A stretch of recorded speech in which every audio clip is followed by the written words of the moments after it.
I think we're the only ones on now, three of us. Oh, well, that, you know, those over here, I guess, are the ones that are really interested right now, right? It's on from Oregon. He's got 3 people there. Oh, well, praise Yahweh. Well, I'm going to go ahead and mute everybody out, so I guess if we don't know who's there, it'll be over before we find out. We got another one just then. All right. Shabbat shalom. Shabbat shalom. Ah, great. Ohio. Ohio. Okay, here we go. Q&A mode is on. Participants may now unmute themselves. Presentation mode is on. Only organizers can be heard. Okay, we are. Everything tells me that it's working. I hope it is. The lights are on, it's flashing and all that. It's doing whatever it's supposed to do. Yep, it's all on too. Okay. Baruch atah Yahweh Eloheinu melech haolam, asher kedishanu b'mitzvotah v'tzivanu l'shmoah kol shofar. Blessed are you, Yahweh Eloheinu, King of the universe, who has sanctified us by his commandments and commanded us to hear and respond to the call of the shofar.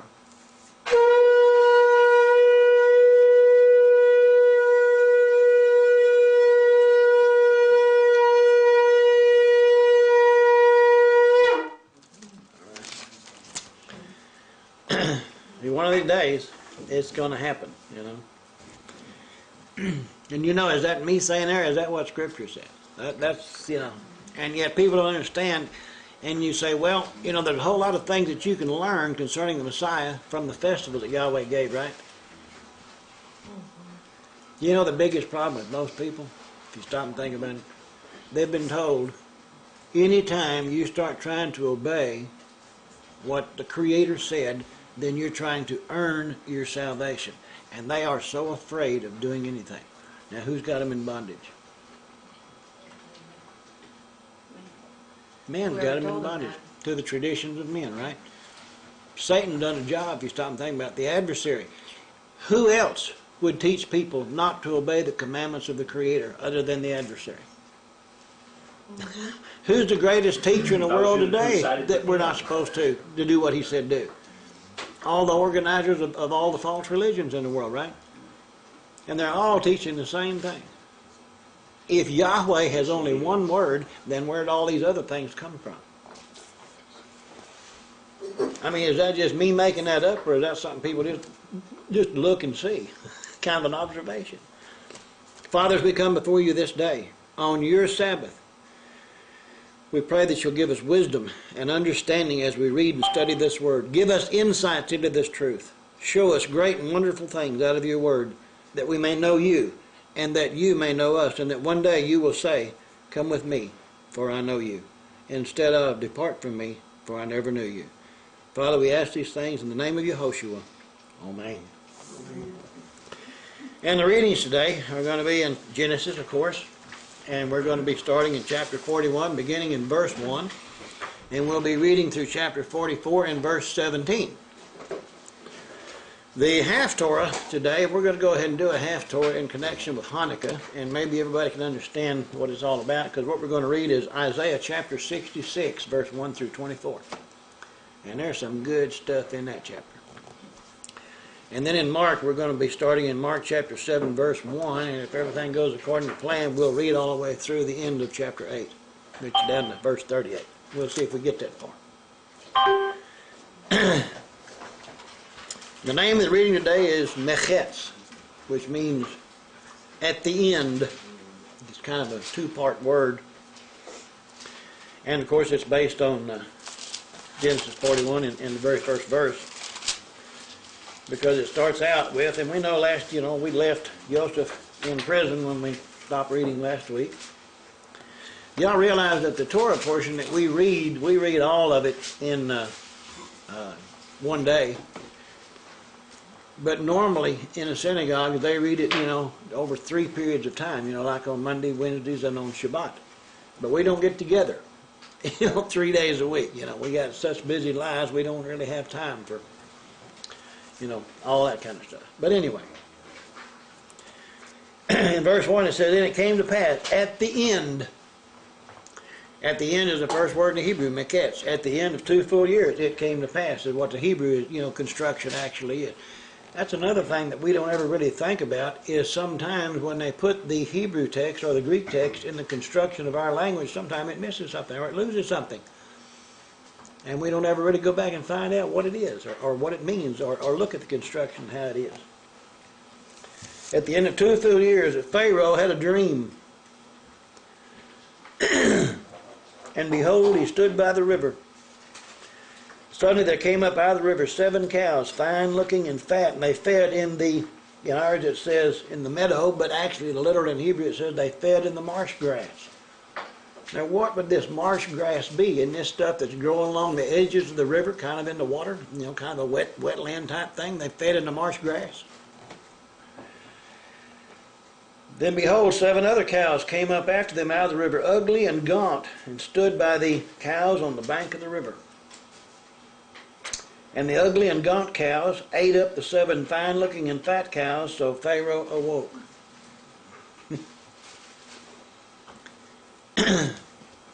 Before we read on, remember when he talks up there at the end of 2 full years, we're talking about 2 years after Joseph had interpreted the dream for the others, and one of them was restored and the other was killed. But the one who was restored, and Joseph had said to him, when you come into yours, you remember me. And guess what? He didn't do. He forgot. So they were fine and fat. And then in verse 3, they were the ugly and gaunt. They were evil looking is what it really said. And the evil looking ones ate up the good looking ones. That's kind of like Satan coming to steal, kill, and destroy, right? Messiah said, I have come that you may have life. And everlasting life after that. And have the life now more abundantly. That's what he said I came to do. Okay. Verse 5, it says he slept and dreamed a second time, and suddenly 7 heads of grain came up on one stalk, plump and good. A lot of scriptures uses the word corn. That's an American Indian term. Grain in the scriptures referring to, like wheat or barley or something like that. Unless we know the time of the year, we're not sure exactly what type. But the word grain, just like the English word grain, applies to all kinds of grain. So we don't really know for sure what this was. Verse 6, then behold, 7 thin heads, blighted by the east wind, sprang up after them. And the 7 thin heads devoured the 7 plump and full heads. So Pharaoh awoke, and indeed it had been a dream. Now it came to pass in the morning that his spirit was troubled, and he sent and called for all the magicians of Egypt and all its wise men, and Pharaoh told them his dream, but there was no one who could interpret them for Pharaoh. I would submit to you, if you stop and think about it, in our life today and where we live, how many people are always looking for somebody that they can go to have their dreams interpreted? Did you know that there are ministries out there right now that you can go to and they're strictly set up to interpret dreams? 99.9% of them not walking according to the Torah, but yet they're going to tell you what your dreams mean. Right? And in Scripture, the people that are involved with dreams, who did they say had the ability to tell you what the dreams meant? Who did Joseph say? Yahweh. Why in the world then would anybody go to somebody beside Yahweh to get their dreams interpreted? And yet people do these things. Why? Because they have no idea what the Word said. Once they know what the Word says, they're still faced with the decision whether to obey it or not. Still got to do it. Somewhere it says faith without works is dead. Is that Torah or is that commentary? Oh, that's commentary. That's what people claim to believe. I guess you can tell I've had some strange conversations this last week. Okay. Anyway, in verse 8, his spirit was troubled. That word trouble, or his spirit was, that's the word pa'am, 6470. It was agitated. The definition there says his breath was spasmodic, like people pant when they're afraid. Now this is the way he was. I guess everybody has awakened sometimes, to a dream or something like that, and they're kind of, a little bit of afraid. They call it a nightmare. And then he called all the magicians, and the word magicians there is the number 2748. It's the word Khartoum. Have y'all ever heard of a city called Khartoum in Egypt? Mm-hmm. Well, this word Khartoum, it means a horoscopist. You know, you can pick up a newspaper and you can find your horoscope, you know. A lot of times they're on the religion page. Brown Driver Briggs carries this definition on further and said it's a horoscopist, but it's also a diviner, an astrologer, not astronomer, astrologer, a writer, or one who possessed occult knowledge. Not cult, but occult knowledge. And then the word he called magicians of Egypt and all its wise men. And the word wise men is the word Kawkam. K-H-A-W-K-A-W-M. Kawkam. And this means artful, intelligent, skillful, learned, both ethically and religiously. The number for that wise one is 2450. The wise men. And yet none could interpret his dream, no matter how smart they were.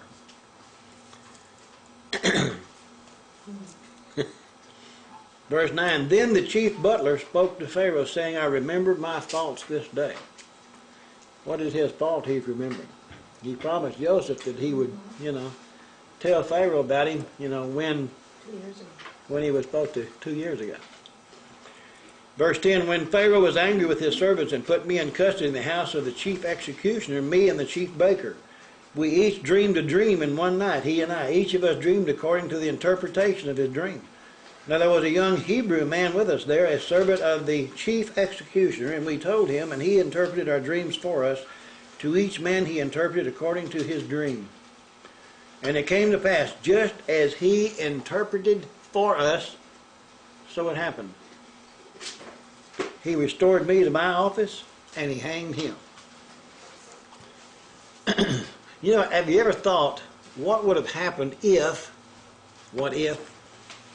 the two guys that asked Joseph about the dream had been reversed? The one that got hung, told his first, and he gave him the interpretation. What would the other one have asked? Y'all know that I'm not encouraging what ifs, okay? But we think of these strange thoughts sometimes. But he gave us that order for some reason. In verse 14, said, then Pharaoh sent and called Joseph, and they brought him hastily out of the dungeon, and he shaved, changed his clothing, and came to Pharaoh. There's an awful lot of teachings out there on this one verse. And there's an awful lot of synagogal teachings that are being done today, and this is the only verse that's being addressed in the whole passage of Scripture, 3 chapters. The word shave, he shaved, or shave, the number there is 1548, means to make bald. That's kind of like he wasn't just shaving a beard, he was shaving all the hair off his head. We all know from hieroglyphics and ancient, artifacts and so forth, the Egyptians were clean shaven, head and everything. Totally, they didn't, So he shaved, and he made himself presentable, right? Bald also means without beard or any kind of facial hair, okay? The question that we need to ask, was Joseph there maybe for such a time as this? Remember we see in the book of Esther where that occurs, okay? Go with me to Psalm 105.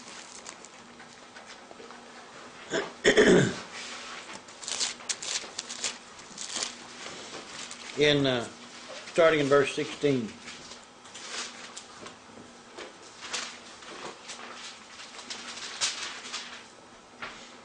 Now, I don't know how many of y'all have little titles over your the Psalms and the Bibles, and mine has one in there that says, remember that God keeps His promises. But in verse 16, the writer of this psalm says, and moreover, he called for a famine in the land.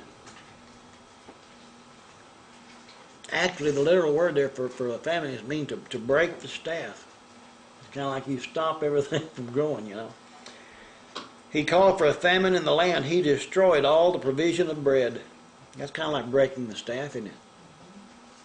He sent a man before them, Joseph, sold as a slave.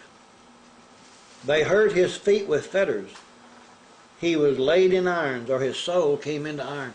You know, we're not really told very much anywhere else about what actually happened to Joseph except right here in this psalm. Until the time that his word came to pass. Whose word? The word of Yahweh to Joseph. Remember the dream. Back in Genesis 37, the dream that he had. Until his word came to pass, the word of Yahweh tested him.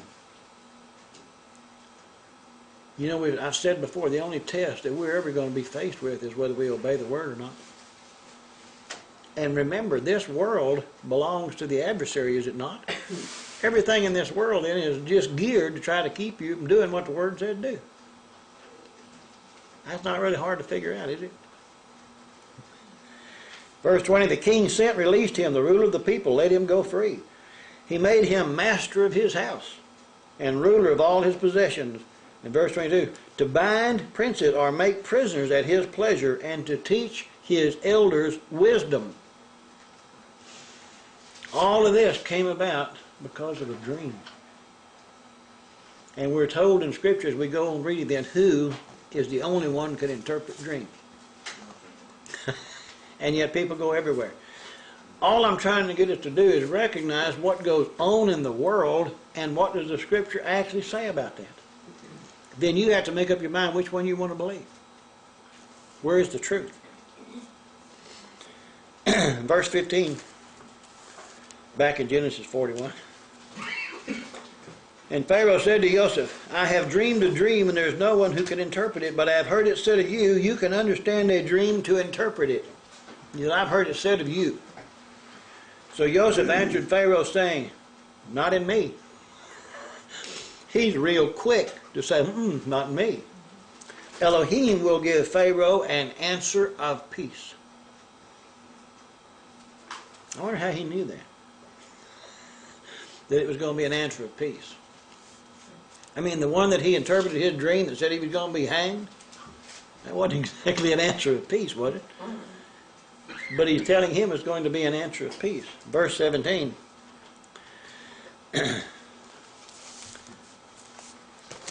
Maybe though, he discerned this agitated state. It said that Pharaoh, his breath was coming and gasped and panting, and maybe he determined that, and he said, okay, what he's going to give you an answer, he's going to calm you down. Give you an answer of peace. Then Pharaoh said to Joseph, behold, in my dream I stood on the bank of the river. Suddenly 7 cows came up out of the river, fine looking and fat, and they fed in the meadow. Then behold, 7 other cows came up after them, poor and very ugly and gaunt, such ugliness as I have never seen in all the land of Egypt. There must have been some ugly cows. The gaunt and ugly cows ate up the first 7, the fat cows. When they had eaten them up, no one would have known that they had eaten them, for they were just as ugly as at the beginning. So I awoke. Also I saw in my dream, and suddenly 7 heads came up on one stalk, full and good. Then behold, 7 heads, withered, thin, blighted by the east wind, sprang up after them. And the thin heads devoured the 7 good heads. So I told this to the magician, but there was no one who could explain it to me. Then Joseph said to Pharaoh, the dreams of Pharaoh, how Elohim has shown Pharaoh what he is about to do. The 7 good cows are 7 years. The 7 good heads are 7 years. The dreams are one. He's saying the 2 dreams are one and the same. They're both saying the same thing. When Yahweh gives you something and he gives it to you twice, that means it's established, right? Okay? As we learn these little concepts, we stick them with us, and as we come across these things in the future, we bring those same concepts forward with us, right? That's why you learn the Torah as you go, and it's a tutor now to bring us up to the truth. So that when we get to that point, then we're still keeping these things that the tutor taught us. The tutor taught, right? Okay. Verse 27, the 7 thin and ugly cows which came up after him are 7 years, and the 7 empty heads blighted by the east wind are 7 years of famine. This is the thing which I have spoken to Pharaoh. Ha Elohim has shown Pharaoh what he is about to do. Notice he uses the term Ha Elohim, the Elohim, referring to the Creator, has shown what he's about to do. Verse 29, indeed, the 7 years of great plenty will come throughout all the land of Egypt, but after them 7 years of famine will arise, and all the plenty will be forgotten in the land of Egypt, and the famine will deplete the land. He's saying that all the good is going to be totally forgotten because the good fat cows that were so pretty were eaten up by the ugly ones. And after they got through, you couldn't tell they ever ate anything. No sign that the fat ones had ever been there. The ears of grain, the good ones and the blighted ones. And after they, consumed the others, there's no sign that they'd ever been there. It means they were totally forgotten. So the plenty will not be known in the land because of the famine following, for it will be very severe. The dream was repeated to Pharaoh twice because the thing is established by Ha-Elohim, and Ha-Elohim will shortly bring it to pass. Before we go on and read verse 33, back in verse 22. I saw in my dream, and suddenly 7 heads came up on one stalk, full and good. A lot of times in some Bibles that's translated as corn, right? Sometimes it's grain, sometimes it's ears. But the number of the word is the number 7641. And it's the Hebrew word Shebol. We're going to see how this plays an important, as we look through it. It's also in verse 23, 7 heads, Shebol. In verse 24, Shebol. In verse 26, the heads is Shebol. In verse 27 is Shebol. This word is in there about 10 times. How do you spell it? S-H-I-B, or with a V, and then B or V-O-L-E, Shebol.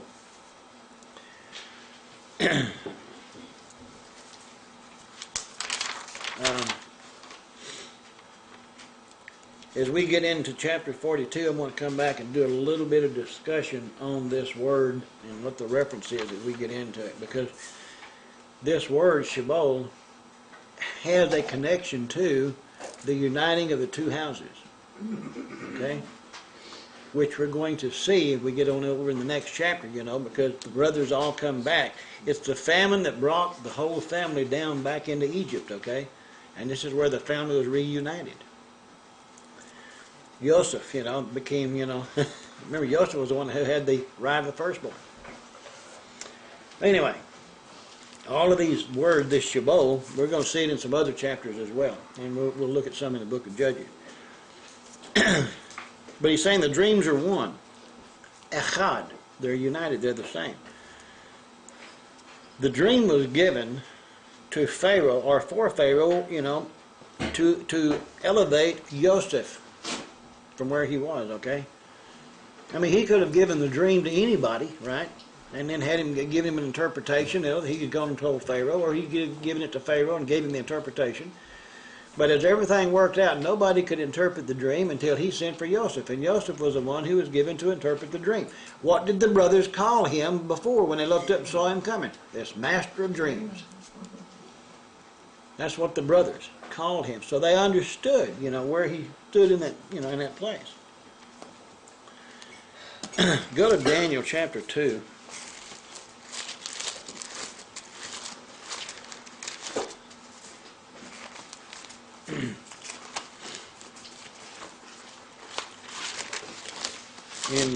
In verses 28 and 29,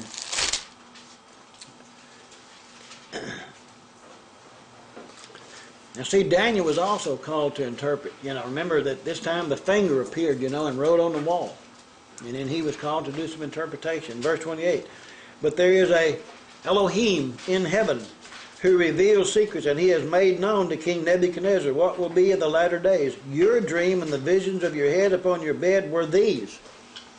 And if you remember in the story, he wouldn't tell anybody what the dream was, because he said, no, if you really understand it, you can tell me what the dream was as well as tell me what it meant. And then he had to go away and come back, and then the next morning he said, okay, here's your dream. And then in verse 29, as for you, O king, thoughts came to your mind while on your bed about what would come to pass after this, and he who reveals secrets has made known to you what will be. He's talking to Daniel. At the end of this book, doesn't one of the angels sent from Yahweh talk to Daniel and said, I have come to make you to understand what will become of your people in the latter days. That's where we are now, right? Everybody talks about trying to give interpretations of prophecy and all the words of prophecy in the book of Revelation. Everybody talks about what's going to come to pass, but already stated in the book of Daniel. And he says Daniel is really not going to be understood until when? The latter days. In Hebrew literature, they have no words of writing or no words of wisdom to combat the words of Daniel concerning the false Messiah and what he's going to do. And in the book of Daniel, it says that the Messiah would come before the temple was destroyed, and they have no way of combating that. Something to think about. And yet today, we're just now beginning to understand, in the latter days, what the book of Daniel is all about. Look at verse 45 in that same chapter.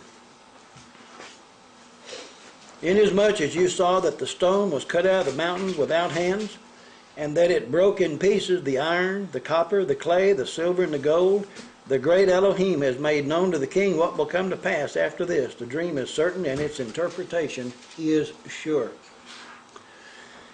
If we go back and if we look, the first thing that Pharaoh did was what? Create an image of a man, made out of these different things, gold and silver and all these things, iron and clay, the different.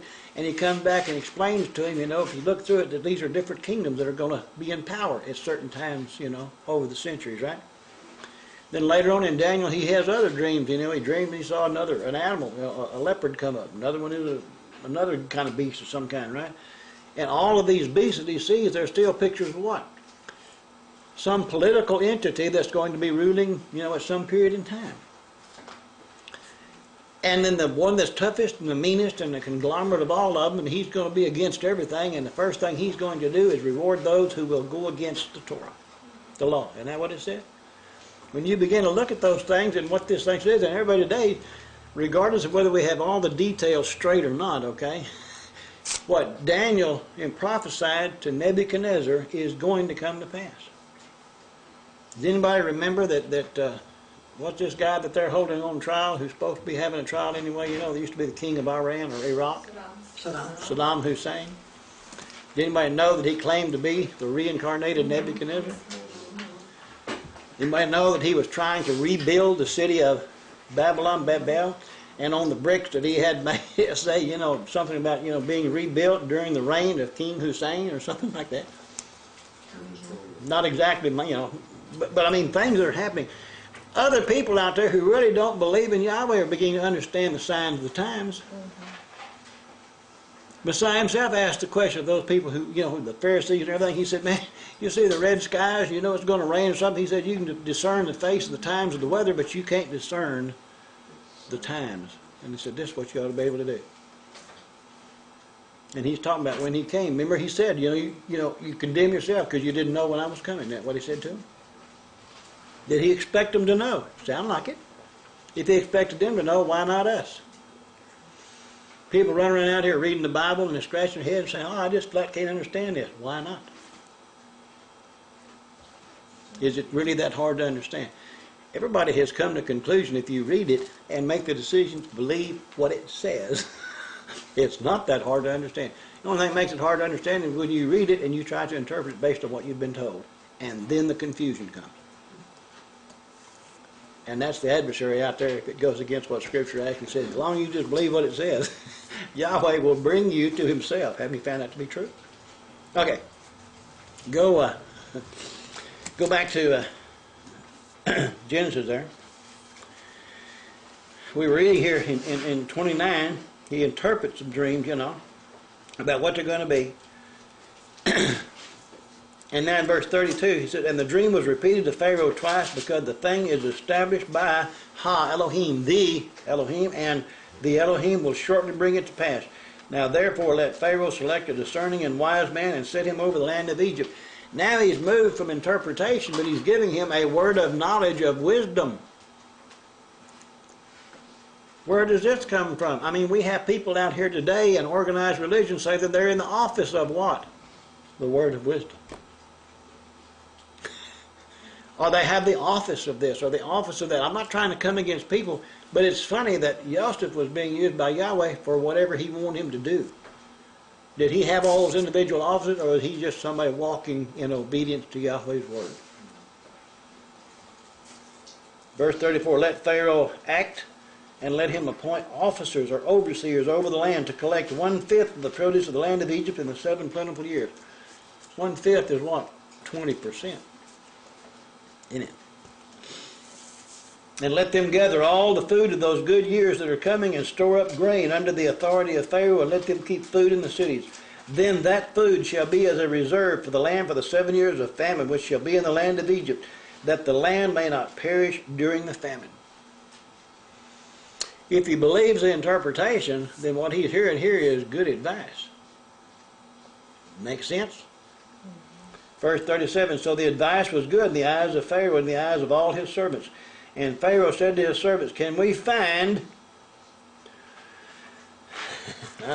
most Bibles have a lot of, a man in whom is, or what, but can we find a man as this in whom is the Ruach, the breath of Yahweh? I know that in our English Bibles it talks about in whom is the Spirit and everything, but actually what came out of Joseph's mouth, the word of Yahweh, isn't that what he was giving the interpretation? Yahweh gave him the word and he spoke the word. He said, if we find a man such as this in whom has the word of the Creator. That's what he's saying, isn't it? How many people today are out there looking for somebody that will preach the word of Yahweh or teach the word of Yahweh? Or are they looking for people who appear to have some kind of whatever spirit or something, I mean, there are people out there who claim to be anointed, and people gather around outside the building where they're going to be, for 24 hours before the thing ever is open, and there's thousands of them standing in line before they ever unlock the doors. And the whole idea is if I can get this man to pray for me, then I'm going to be healed. Whatever happened to the whole thing where it talks about the veil was rent, giving each one access directly to Yahweh? Of course, we have to understand he don't hear sinners in that, right? In whom is the breath of Yahweh? Then Pharaoh said to Joseph, inasmuch as Elohim has taught you all this, caused you to know. The word there is a number 3045. What? Yada. That word, has taught or has caused you to know, or I don't know what all the different translations say. Shown. Has shown you. Okay. What is the number? 3045. It's a Hebrew word, yada. Yada means to know as to receive a word of knowledge. Isn't that funny? You can find some of those New Testament concepts back in the Torah.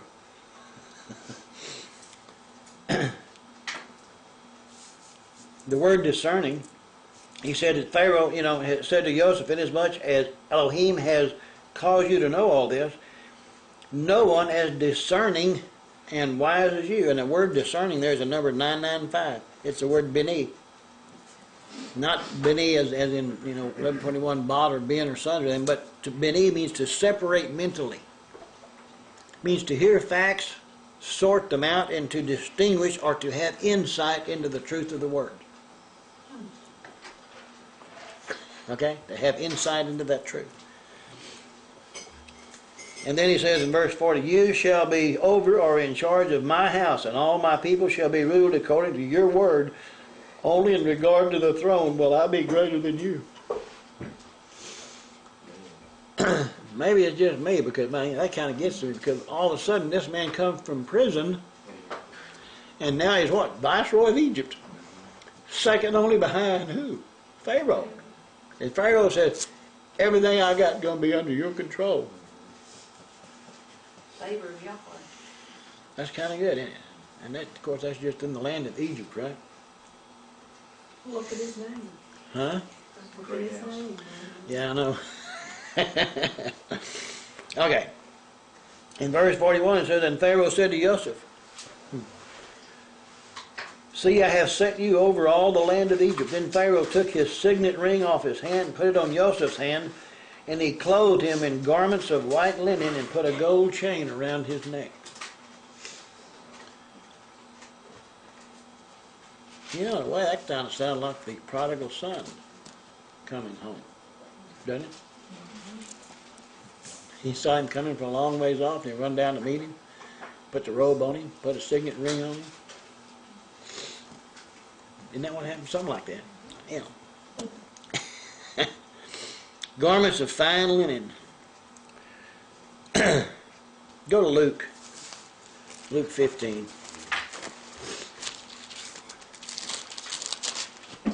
In verse 11. Starting in verse 11 anyway.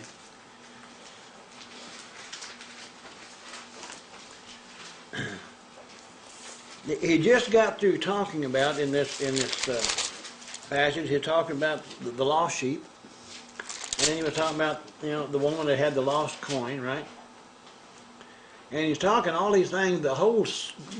All three of these things together is talking about rejoicing over that which was lost and is now found, right? And then he said, a certain man had 2 sons. And the younger of them said to his father, Father, give me the portion of goods that falls to me. So he divided to them his livelihood. So the father agreed, he gave him what they asked for. And not many days after, the younger son gathered all together, journeyed to a far country, and there wasted his possessions with prodigal living. Remember, the word prodigal son means wasteful. I'm sure there's a lot of us that had prodigal sons. Verse 14, but when he had spent all, there arose a severe famine in that land, and he began to be in want. Then he went and joined himself to a citizen of that country, and he sent him into his fields to feed swine. It doesn't say why he's raising them. And he would gladly have filled his stomach with the pods that the swine ate, and no one gave him anything. Now, in the Hebrew, it says they were feeding him carob pods, right? What were carob pods? Carob is that thing we use today as a substitute for chocolate. Well, not the chocolate itself, but just the pods that the thing was in, the empty hulls. And he said he would have gladly eaten the pods. But when he came to himself, he said, how many of my father's hired servants have bread enough and to spare, and I perish with hunger? How many of my father's hired servants? He said, my father's hired servants got more than I got, and I'm a son. Because he'd wasted everything. I will arise and go to my father, will say to him, Father, I have sinned against heaven and before you. And I am no longer worthy to be called your son. Make me like one of your hired servants. And he arose and came to his father, but when he was still a great way off, his father saw him and had compassion and ran and fell on his neck and kissed him. And the son said to him, Father, I have sinned against heaven and in your sight, and am no longer worthy to be called your son. But the father said to his servants, bring out the best robe, put it on him, put a ring on his hand and sandals on his feet. He received this prodigal son back, because the prodigal son, sounded like he'd repented. And he began to realize even the hired servants that work for him have more than I've got, and he was part of the family. And he went back home. Again, it's just another picture of the reuniting of the 2 houses. And it comes up here in Joseph again as we see them come back together with the family. Go back to 41.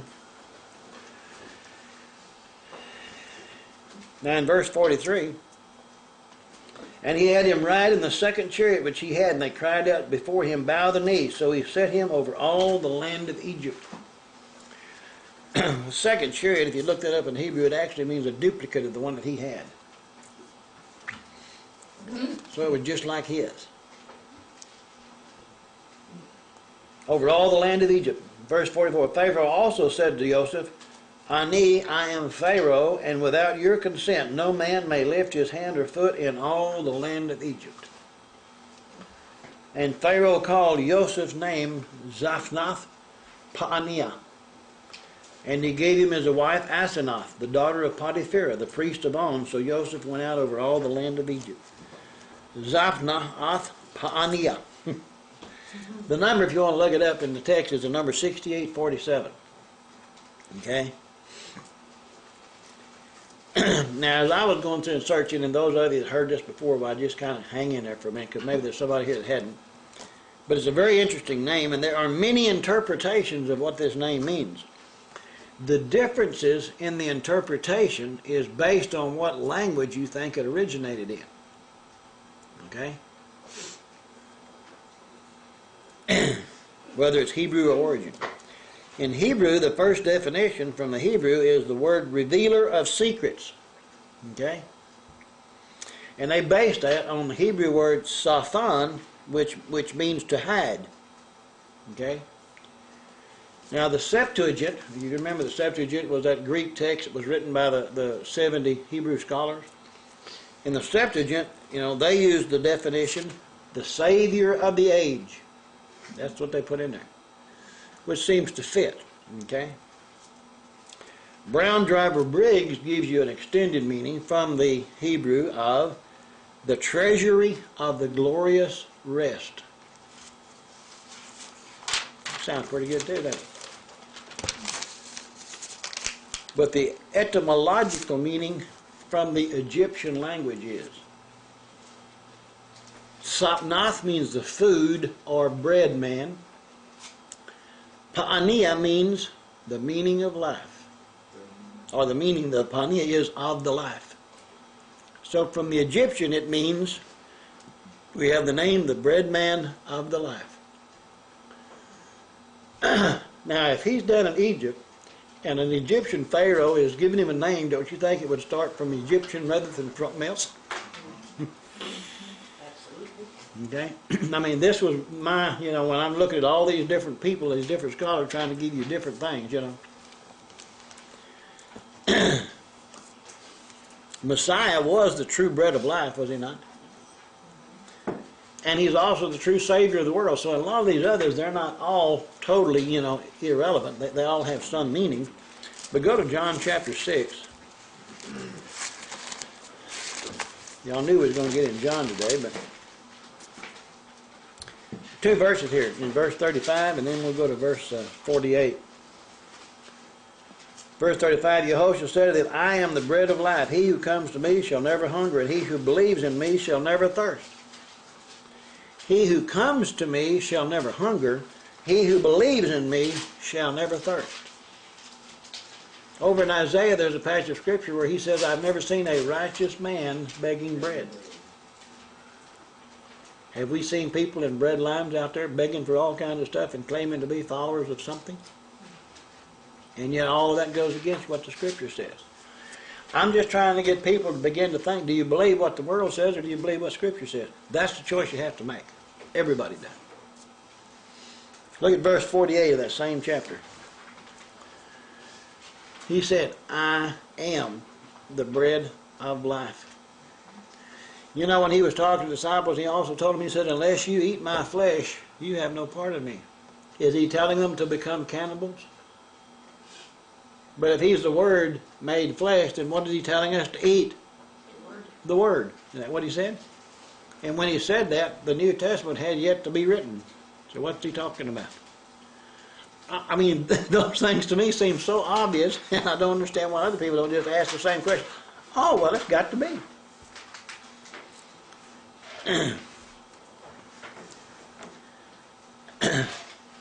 Now, if we go to Genesis 45, we kind of jump ahead a little bit where we are, with these meanings that we've looked at, and see what Joseph himself says in Genesis 45, verses 5 through 7. But now, he said, do not therefore be grieved or angry with yourself, because we have the word sold in the Hebrew, it's actually caused me to be sold. Because you caused me to be sold here, for Elohim sent me before you to preserve life.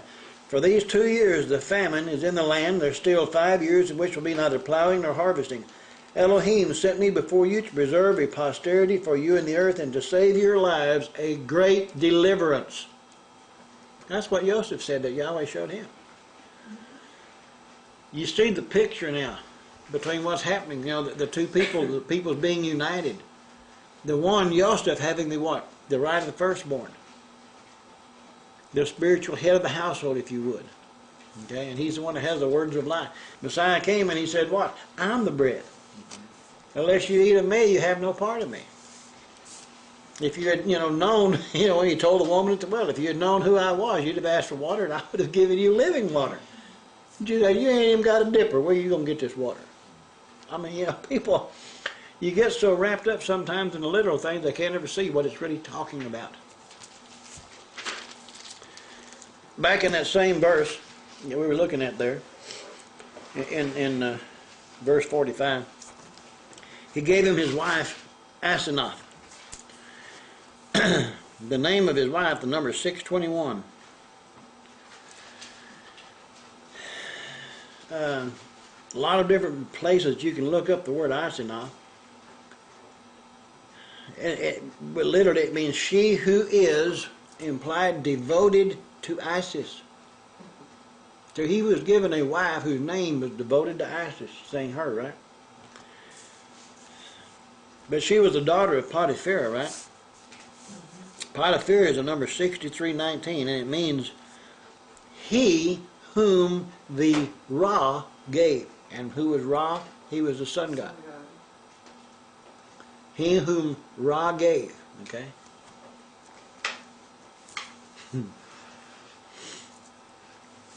And he was a priest of On, right? On is a city in Lower Egypt.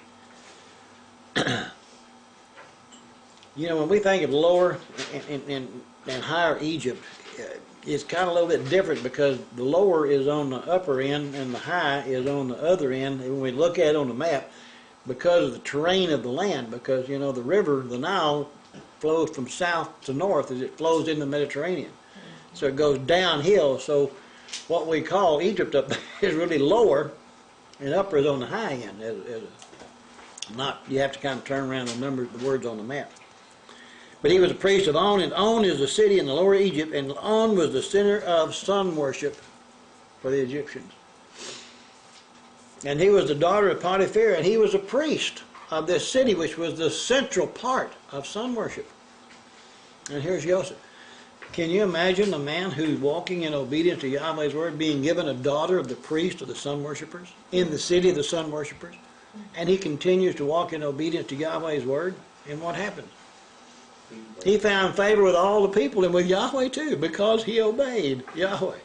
We get afraid sometimes if we really obey what the word says, we're liable to drive somebody away. And yet at the same time, your act of obedience to what that word says may be the only thing they'll ever really see. I noticed there's a church up there one time had a sign out on the marquee type thing that said the Christian life is the Bible of the world. Boy, unfortunately, that's true, isn't it? I mean, if you stop and think about it, that's all they ever see. Okay. In verse 46, Joseph was 30 years old when he stood before Pharaoh, the king of Egypt. Isn't that amazing? And Joseph went out from the presence of Pharaoh and went throughout all the land of Egypt. Go to Luke 3.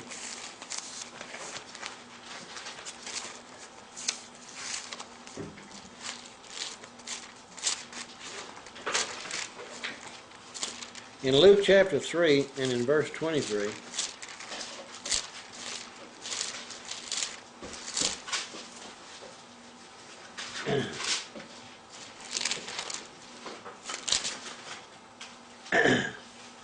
now Yehoshua himself began implying his ministry at about 30 years of age, being, as was supposed, the son of Joseph, the son of Heli. Y'all ever wonder why his father's name was Joseph? Age of 30. All I'm trying to get, can we begin to see, if we begin to see what we read over here in Torah, that they can see over here in what they call the commentary, and you have to realize that a lot of these people, when they wrote these things, Matthew, Mark, Luke, and John, the letters of Paul, 1st, 2nd, 3rd John, the letters of James, these people trying to explain to the people out there how the Torah is coming to life in this man called Yehoshua and what he's doing.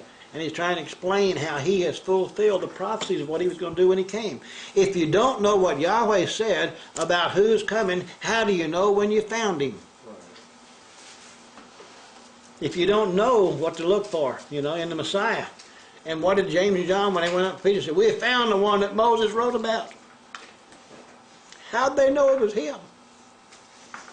How come the woman that we read about who just pressed through the crowd said, if I could just touch the hem, the zit on his garment, I'd be healed? How'd she know it was him?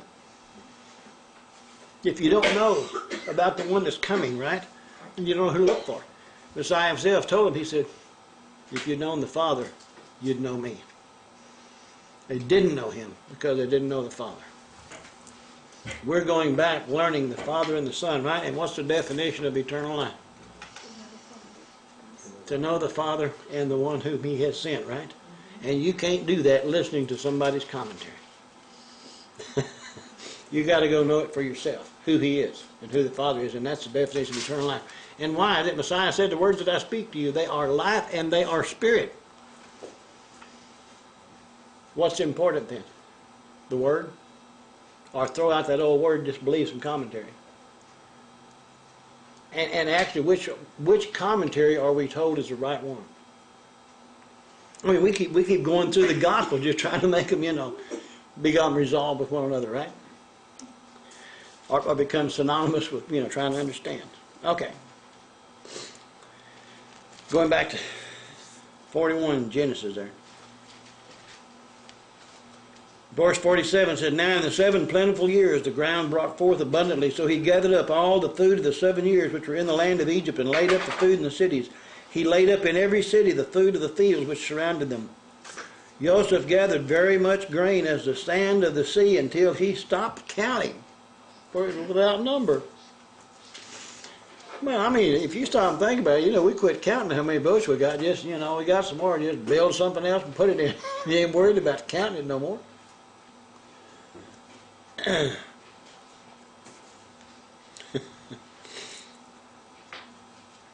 Verse 50. And to Joseph were born 2 sons before the years of famine came, whom Asenath, the daughter of Potiphar, the priest of On, bore to him. Joseph called the name of the firstborn Manosh. I think in our English we got Manasseh, but it's Manosh. And then he says, for Elohim has made me forget all my toil and all my father's house. So what does his name mean? To cause to forget.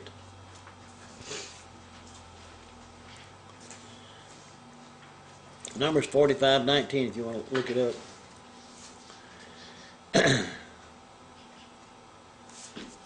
I think in a way, too, when you stop and think about it, the house of Joseph today has forgotten everything. They've forgotten who they are. Once you know who you are as part of the children of Israel, then you know what belongs to you. And once you know what belongs to you, then you also know what your responsibilities are. Then you have the choice to make. We're chosen to choose. And it's the same thing that he's always said to his people from the very beginning. I set before you this day life and blessing, death and curses. You choose. That's the same choice we've got today. That's never changed. The word of Yahweh has never changed. He's never changed. Somewhere in the scripture it says he's the same yesterday, today, and forever. Isn't it saying that someplace in there? Okay. Verse 52, in the name of the second he called Ephraim. I've been saying, Ephraim for a long time, but actually the pronunciation, I looked at it in Strong closer, is actually Ephraim.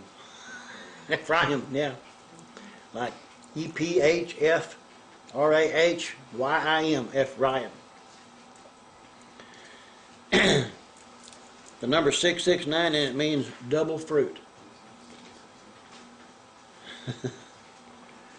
For Elohim has caused me to be fruitful in the land of my affliction. He's given him 2 sons.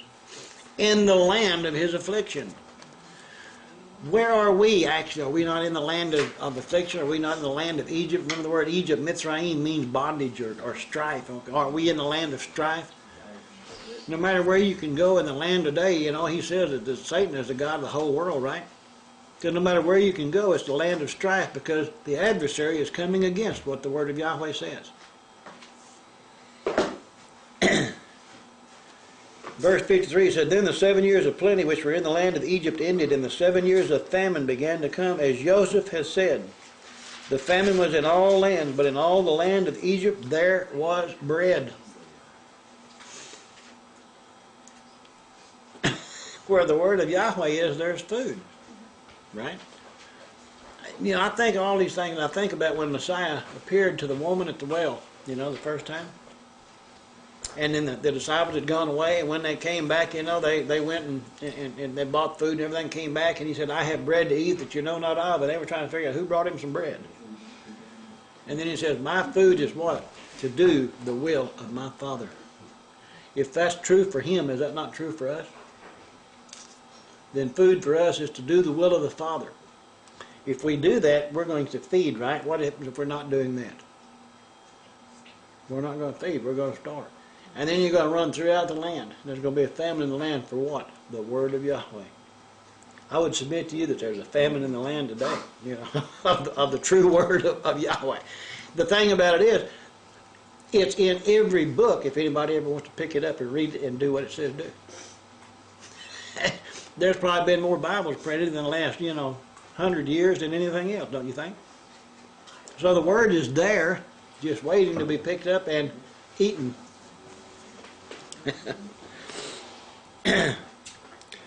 So famine was in all the land, but there was bread in Egypt, the land of bondage. So when all the land of Egypt was famished, the people cried to Pharaoh for bread. Then Pharaoh said to all the Egyptians, Go to Joseph. Whatever he says to you, do. Well, he knew where to send him, didn't he? Get the problem off of him. The famine was over all the face of the earth, and Joseph opened all the storehouses and sold to the Egyptians, and the famine became severe in the land of Egypt. So all countries came to Joseph in Egypt to buy, because the famine was severe in all lands. They came to Egypt, they came to Joseph in Egypt, right? The bread man for the life.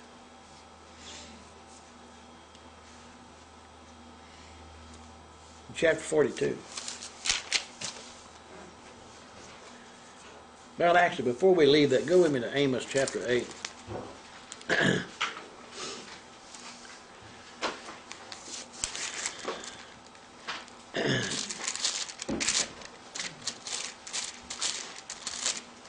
In Amos chapter 8, and 11 through 13. He said, Behold, the days are coming, says Adonai Yahweh, that I will send a famine in the land, not a famine of bread, nor a thirst for water, but of hearing the words of Yahweh. Oh. It's here. Is that kind of, could you say that that's kind of in the world today? You might then say that, well, how we know that word is true, because, well, that's coming to pass. Verse 12, They shall wander from sea to sea, and from north to east. They shall run to and fro, seeking the word of Yahweh, but shall not find. In the book of Daniel, he says that in the latter days, people are going to run around back and forth all across the earth. Knowledge will increase, right? Somewhere in the scripture, Messiah is talking about, they have a zeal for Yahweh, but not according to knowledge. I would submit to you there's an awful lot of people out there who, in their sincerity, they really think they're doing what Yahweh says do, but what they're doing is what traditions of men say. The thing about it is, the scripture says that when they're worshiping him according to the traditions of men, it is worthless. It's in vain. Boy, that's strong. Verse 13, In that day the fair virgins and strong young men shall faint from thirst, those who swear by the sin of Samaria. What was the sin of Samaria? They began to follow false gods and false goddesses. And there was a Syrian goddess also called Ashima. Yeah, Jeroboam later on, he caused all of them to go into sin. But it was a sin. And he said all these others followed after what somebody else told them, that this was the truth. And they follow what somebody else is saying. If somebody was to say that this goddess by the name of Ashimakipukiwuki is the true one, where do you find any kind of word that proves it? Give us a number, Chad, would you? Yeah, strong today. Now, I'm just saying, whatever name you want to put on this God or goddess, okay? If you can find no scripture to back it up, then what you're following is based on what somebody else thought. Is that not true? Then you're following the doctrines or the dictates or the ideas of somebody else. The doctrines of men, okay? And if a group of people get together and start telling you something, and if it's different from what this word says, according to the Greek word, that's heresy, is it not? Which is what? The teachings of men. And why are there so many people out there with that, so many different ideas of who he is? Because they're all coming up with their own ideas. Nobody bothers to go back and see what the word actually says. Okay, go to Daniel 12.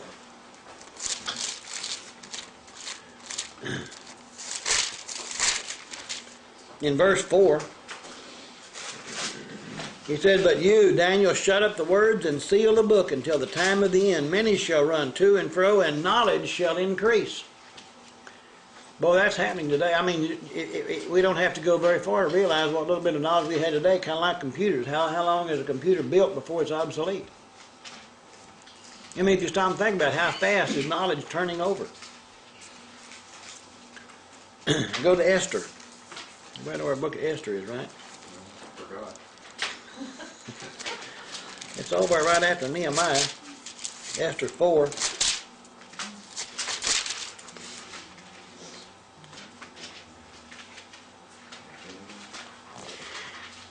The reason why I picked this particular verse is we see Joseph in a particular place at a particular time. We read the psalmist that talks about him being there for the appointed time, okay? We read in the book of Esther and the things that she does. And here's what it says in verse 14 of chapter 4. "For if you remain completely silent at this time, relief and deliverance will arise for the Yehudi from another place." Why? Because it's the appointed time. "But you and your father's house will perish, yet who knows whether you have come to the kingdom for a time as this, at this appointed time." The Moed. You know how many people in organized religion believe that there is such a thing as a Moed? How can they when they're following all those pagan traditional holidays instead of doing what the Word says? Because the Word says that Yahweh's festivals are called what? Moed, the appointed time. It's unfortunate that in all of our English Bibles has been translated as the word feast. But it means what? The Moed, the appointed times. And the festivals then are the appointed times, and he's telling us these things. Go to Luke 15.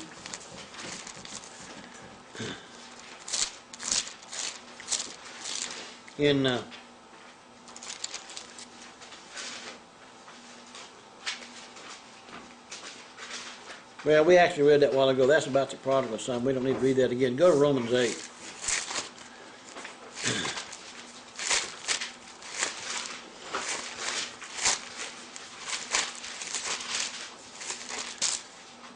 You know, in the original organization of the books of the Bible, so to speak, Romans was not the first letter that was written. It was closer like, James or 1st, 2nd, 3rd John or one of the other, writers. Romans was way down the list written by Paul. But they stuck it up front. I guess if they can get people distorted in what they believe here, then everything else won't fall into place. But in Romans 8, look in verse 35.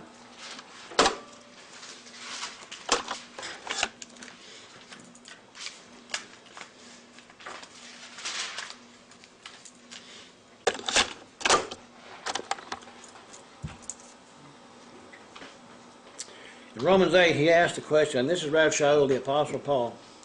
Verse 35, "Who shall separate us from the love of the Mashiach, the anointed of Yahweh? Tribulation, or distress, or persecution, or famine, or nakedness, or peril, or sword?" He's asking a real simple question. What can separate you from the love of the Messiah? Remember, love, by biblical interpretation, is obedience to Yahweh's word, right?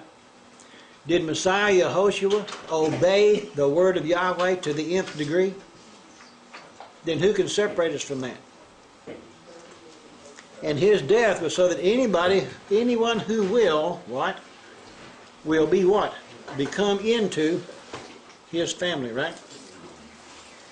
Okay. Go to Isaiah chapter 55.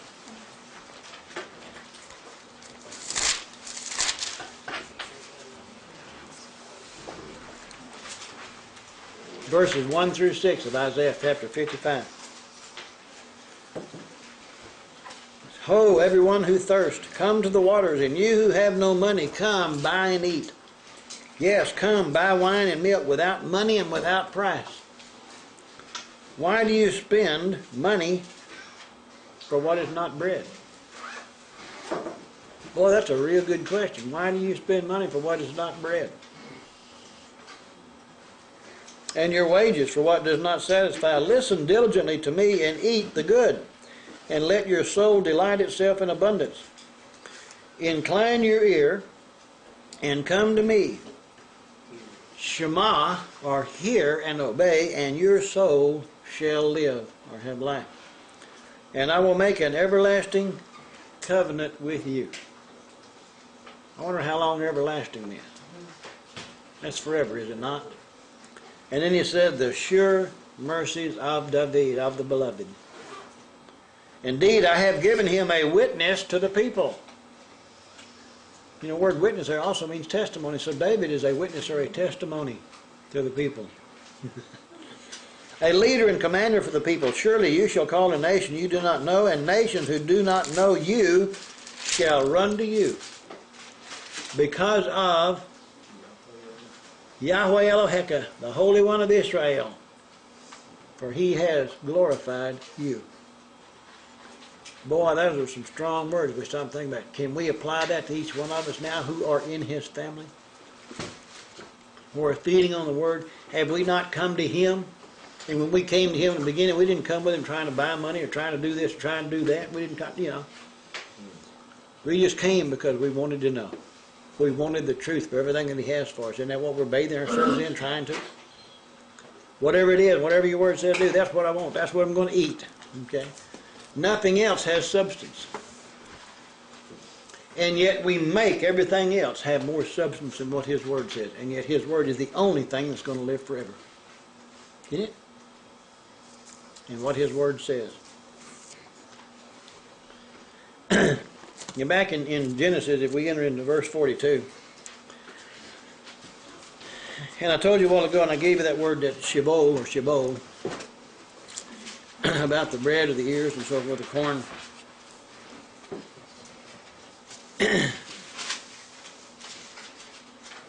Back well, we're going to see the uniting of the brothers in this chapter, okay?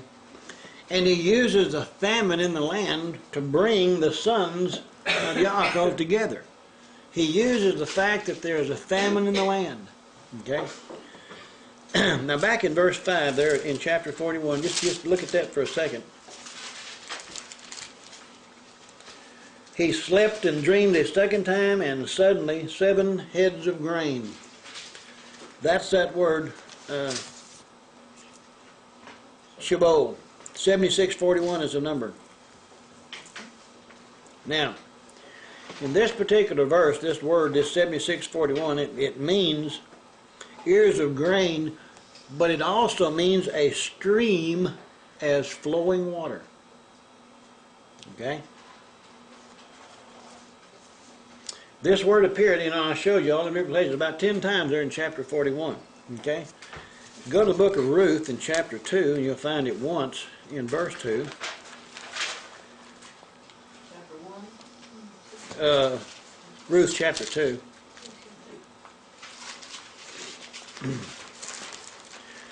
Well, somebody took Ruth out since I read it a while ago. Mm-hmm.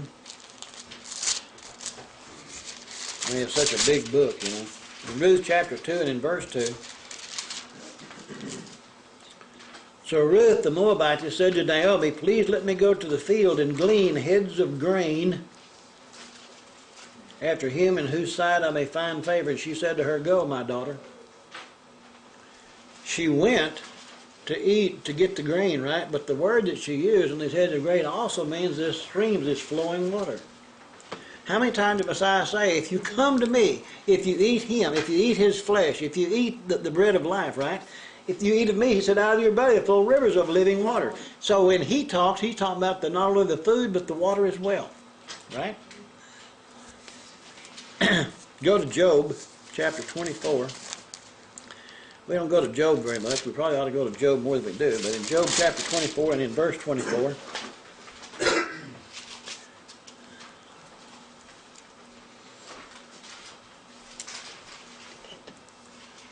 verse 24, they are exalted for a little while, then they are gone. They are brought low. They are taken out of the way like all. They dry out like the heads of grain. Kind of funny that this one's talking about they dry out and then uses the word for grain, which includes flowing water. Right? I mean, we can know where the flowing water is, but if you don't drink of it, what do? You kind of dry up, okay? Go to Psalm 69.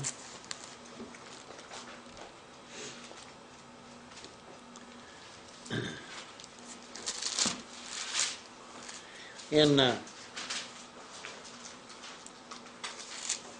this one here is a psalm of David, and it's set to another psalm called the Lilies as far as the melody is concerned. In verse 1 and 2, he says, "Save me, O El, for the waters have come up to my neck. I sink in deep mire. I sink in deep mire where there is no standing. I have come into deep waters where the floods overflow me." Okay? This whole psalm, is kind of referring to the floods of water, the Sheol, this watering, running streams and so forth. Okay. Now go to Isaiah 17. I'm kind of bouncing around here, but I think you're going to see all this come together here in just a minute. Isaiah 17 in verse 5.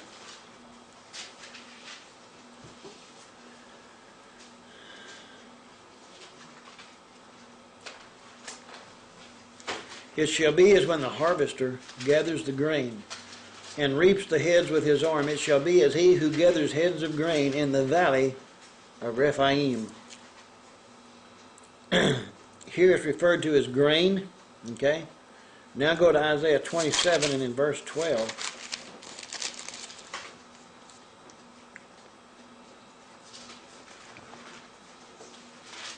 "And it shall come to pass in that day, Yahweh will thresh." Thresh kind of like what? Gathering grain, right? "From the channel of the river to the brook of Egypt, and you will be gathered one by one, O you children of Israel." The other day we were looking at that passage where it talks about bringing in the sheaves. Bringing in the sheaves, okay? Joseph had a sheaf. All the other brothers, their sheaves bowed down to his sheaves, okay? Here in verse 12 of Isaiah, it's referred to as a channel of a river. That's the word, the Sheol.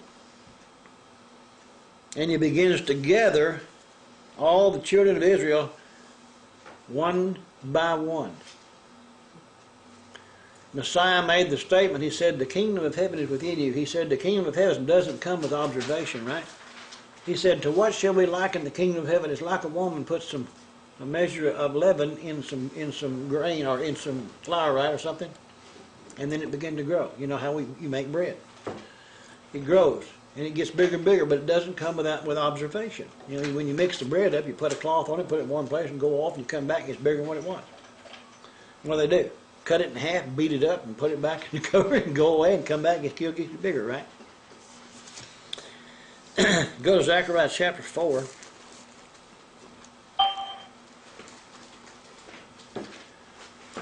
Zechariah chapter 4 and verse 12. "And I further answered and said to him, What are these 2 olive branches that drip into the receptacles of the 2 gold pipes from which the golden oil drains?" The word branches is this word Sheol. Referring to the 2 olive branches that the oil flows through the hands of to fill the lampstand, to bring the light. And then we go back, and even in Revelation it talks about the 2 what? The 2 witnesses, which are the 2 olive trees which stand before Yahweh the whole earth, right? And these branches is this word Sheol. Okay, go to Judges chapter 12.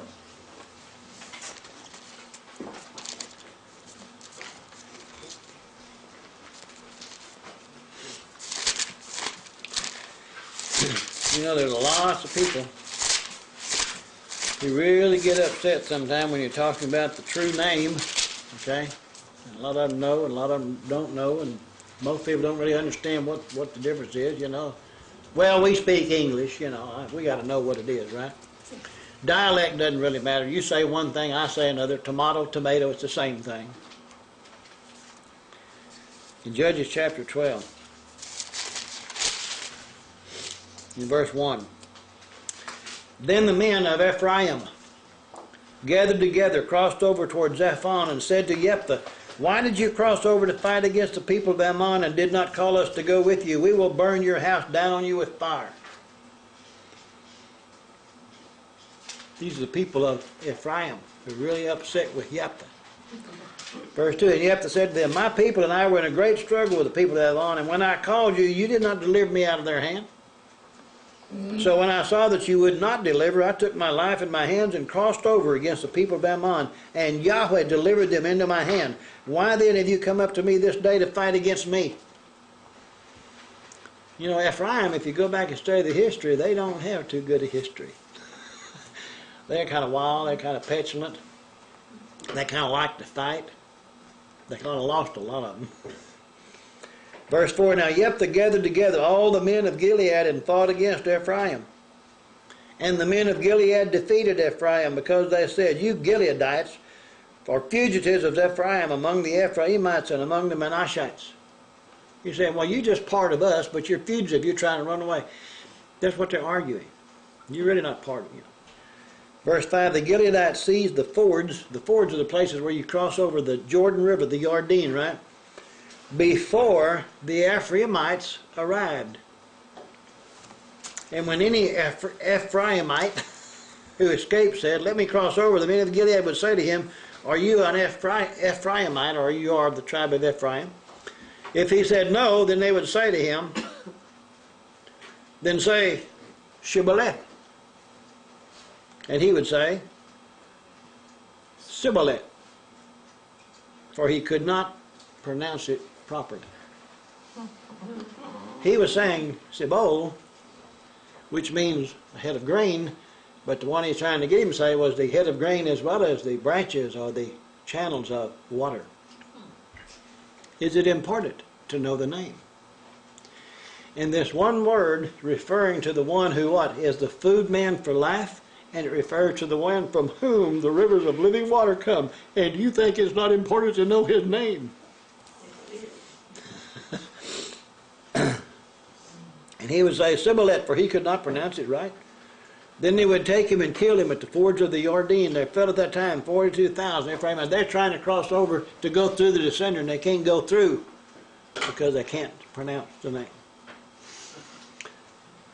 Now, is that what this is saying, or what? Did I embellish it? Well, if I did, I'm glad. I'm hoping people will begin to see the importance of what he attaches to this, okay? 42,000 Ephraimites died because they didn't know the name of the branch.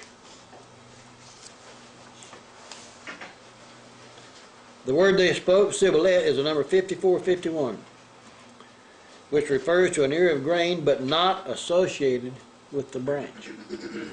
54 what? 5451. Not knowing the name of the branch, they died. Okay?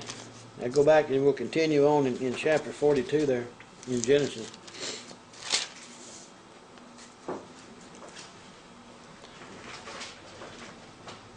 When Yaakov saw that there was grain in Egypt, Yaakov said to his sons, why do you look at one another? That there was grain in Egypt. Word grain there is the number 6668. It's the Hebrew word sheber.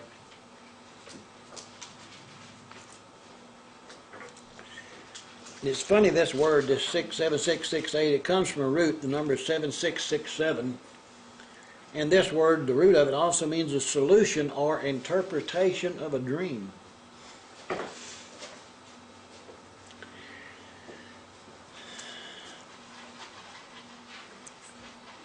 There was grain in Egypt. That word grain is what we're talking about there in that verse 1 of chapter 42. Remember, in the dreams that Joseph had that he told his brothers, you know, they were all going to come down to bow down to him, right? And here they are coming down, you know, and he's getting them down. And maybe he didn't realize they're not when he said the words, but these words are referring to the fulfillment of a dream that Joseph had had. In verse 2, and he said, indeed, I have heard that there is grain in Egypt. Go down to that place and buy for us there, that we may live and not die. So Joseph's 10 brothers went down to buy grain in Egypt. In the first dream that he had, how many of the brothers bowed down? 10.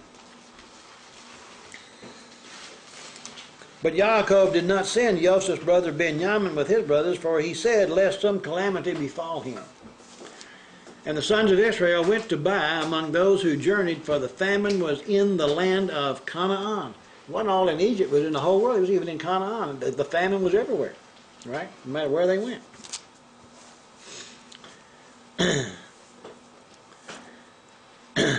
Now, back in the prophecy, there was his 10 brothers. There was the stars, you know, the 10 stars. But it didn't include Benjamin. Go back and look at 37:7, Genesis 37:7.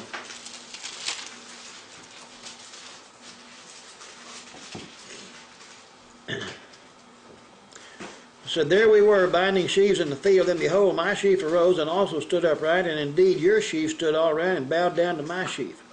Okay? And the brother saying, shall you indeed rule over us or reign over us? Well, remember, Benjamin is his own brother. You know, they were the only two of the same, you know, mother. And then in verse 9, then he dreamed still another dream and told it to his brothers and said, look, I have dreamed another dream, and this time the sun, the moon, and 11 stars bowed down to me. So now specifically makes a difference. It'd be 10 plus 1. So before it was a 10, now we got the 10 plus 1, the 11. It's the Hebrew, that's the way you make the word 11. 10 plus echad. 10 plus 1. So going back in 42 there,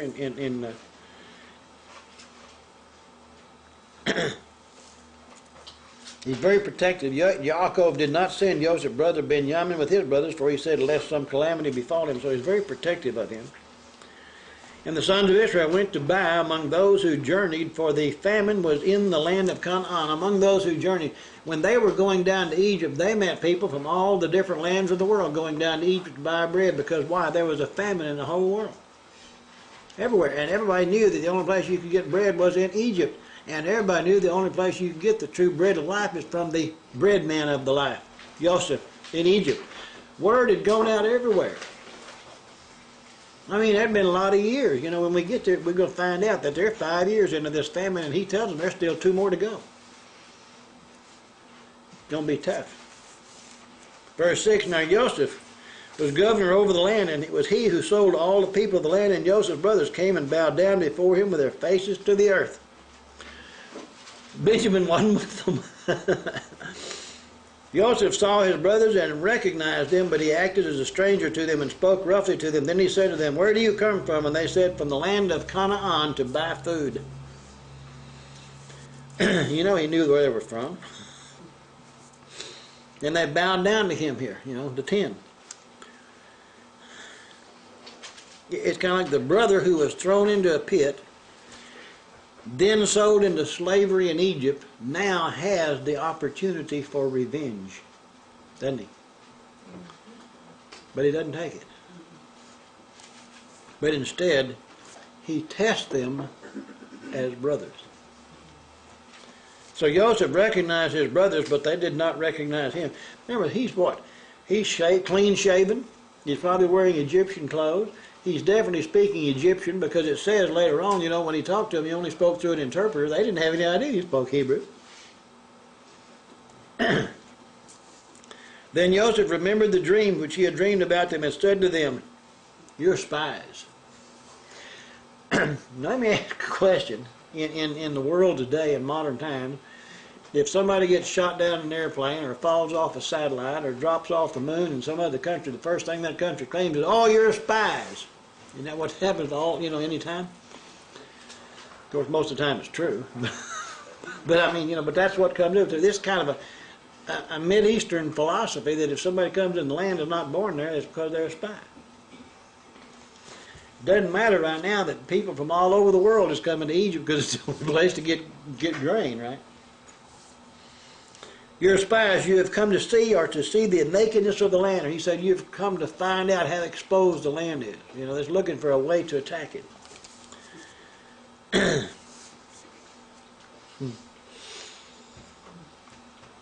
Remember, he's now, 30 years old, right? But he became viceroy, and they haven't seen him in 13 years. They don't have any idea what he's grown up and being, what he appears to be now. In verse 11, they say, we're all one man's sons, we're honest. Your servants are not spies. But he said to them, no, but you have come to see the nakedness of the land. And they said, your servants are 12 brothers, the sons of one man in the land of Canaan. And in fact, the youngest is with our father today, and one is no more. He's got to be wondering what the heck they told the father about what happened to him. Because he don't know. So one is with the father and one is no more. But Joseph said to them, it is as I spoke to you, saying you're spies. Though he's keeping up this pretext. In verse 15 he says, in this you shall be tested. That implied is, he's fixed, the words he's fixed to speak is the manner of their testing.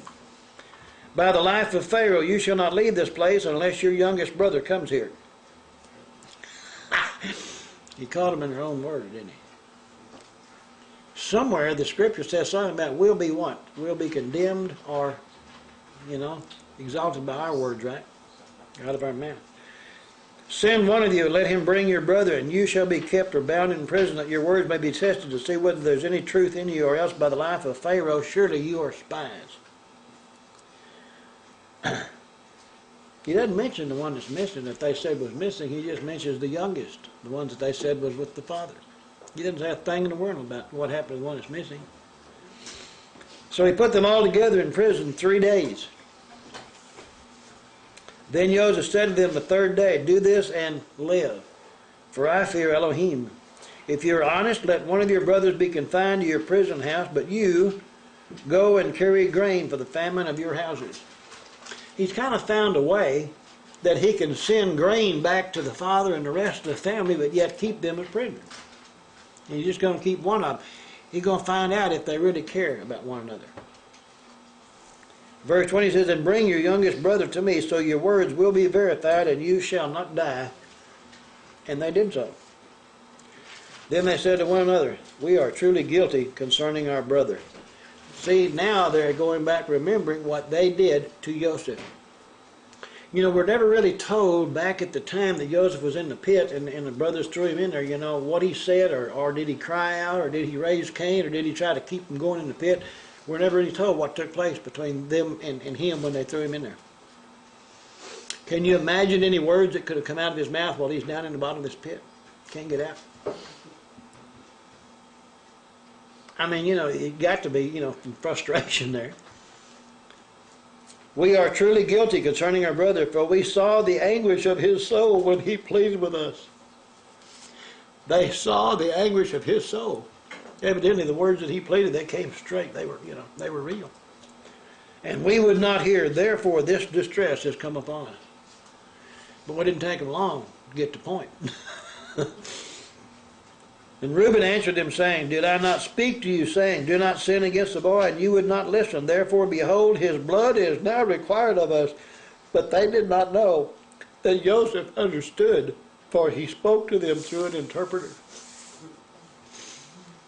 Can you imagine the drama that's playing out right here? And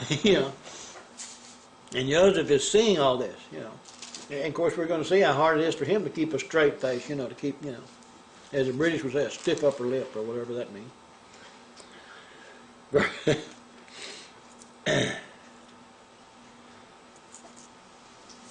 Verse 24, and he turned himself away from them and wept. Then he returned to them again and talked with them, and he took Simeon from them and bound him before their eyes. Then Joseph gave a command to fill their sacks with grain, to restore every man's money to his sack, and to give them provisions for the journey. Thus he did for them. He's given the instruction. Man, everything is being totally orchestrated to the nth degree here. So they loaded their donkeys with the grain and departed from there. But as one opened his sack to give his donkey feed at the encampment, he saw his money, and there it was in the mouth of his sack. Now that's got to be a shock. So he said to his brothers, my money has been restored, and there it is in my sack. Then their hearts failed, or sank, and they were afraid, saying to one another, what is this Elohim has done to us? You know, they're still thinking that what they did to their brother, you know, is causing all this stuff to come upon them. Right? And in a way, they're right. Okay? Then they went to Yaakov, their father, in the land of Canaan, and told him all that had happened to them, saying, the man who is master of the land spoke roughly to us and took us for spies of the country. But we said to him, we are honest men, we're not spies. We're 12 brothers, sons of our father. One is no more, and the youngest is with our father this day in the land of Canaan. Then the man, the master of the country, said to us, by this I will know that you're honest. Leave one of your brothers with me. Take for the famine of your households and be gone.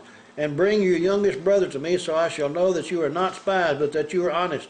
And I will deliver your brother to you, and you may trade in the land.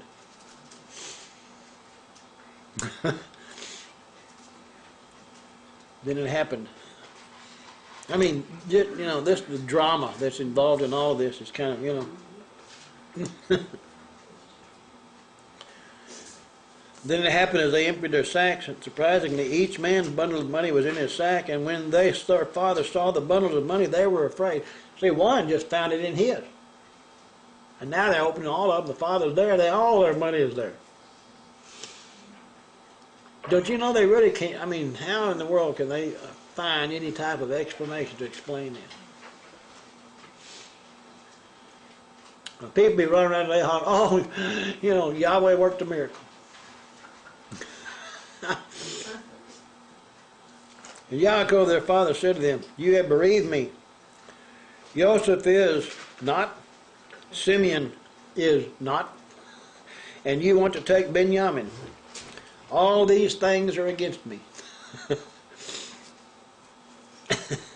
I mean, think about what he's saying here, and then when we get on down a little more, when he's standing before Pharaoh and the conversation he has with Pharaoh.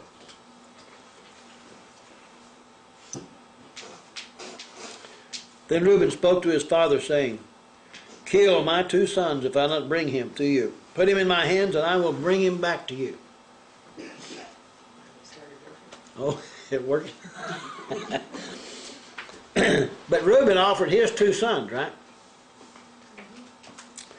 But he said, my son shall not go down with you, for his brother is dead, and he is left alone. If any calamity should befall him along the way in which you go, then you would bring my gray hair with sorrow to the grave.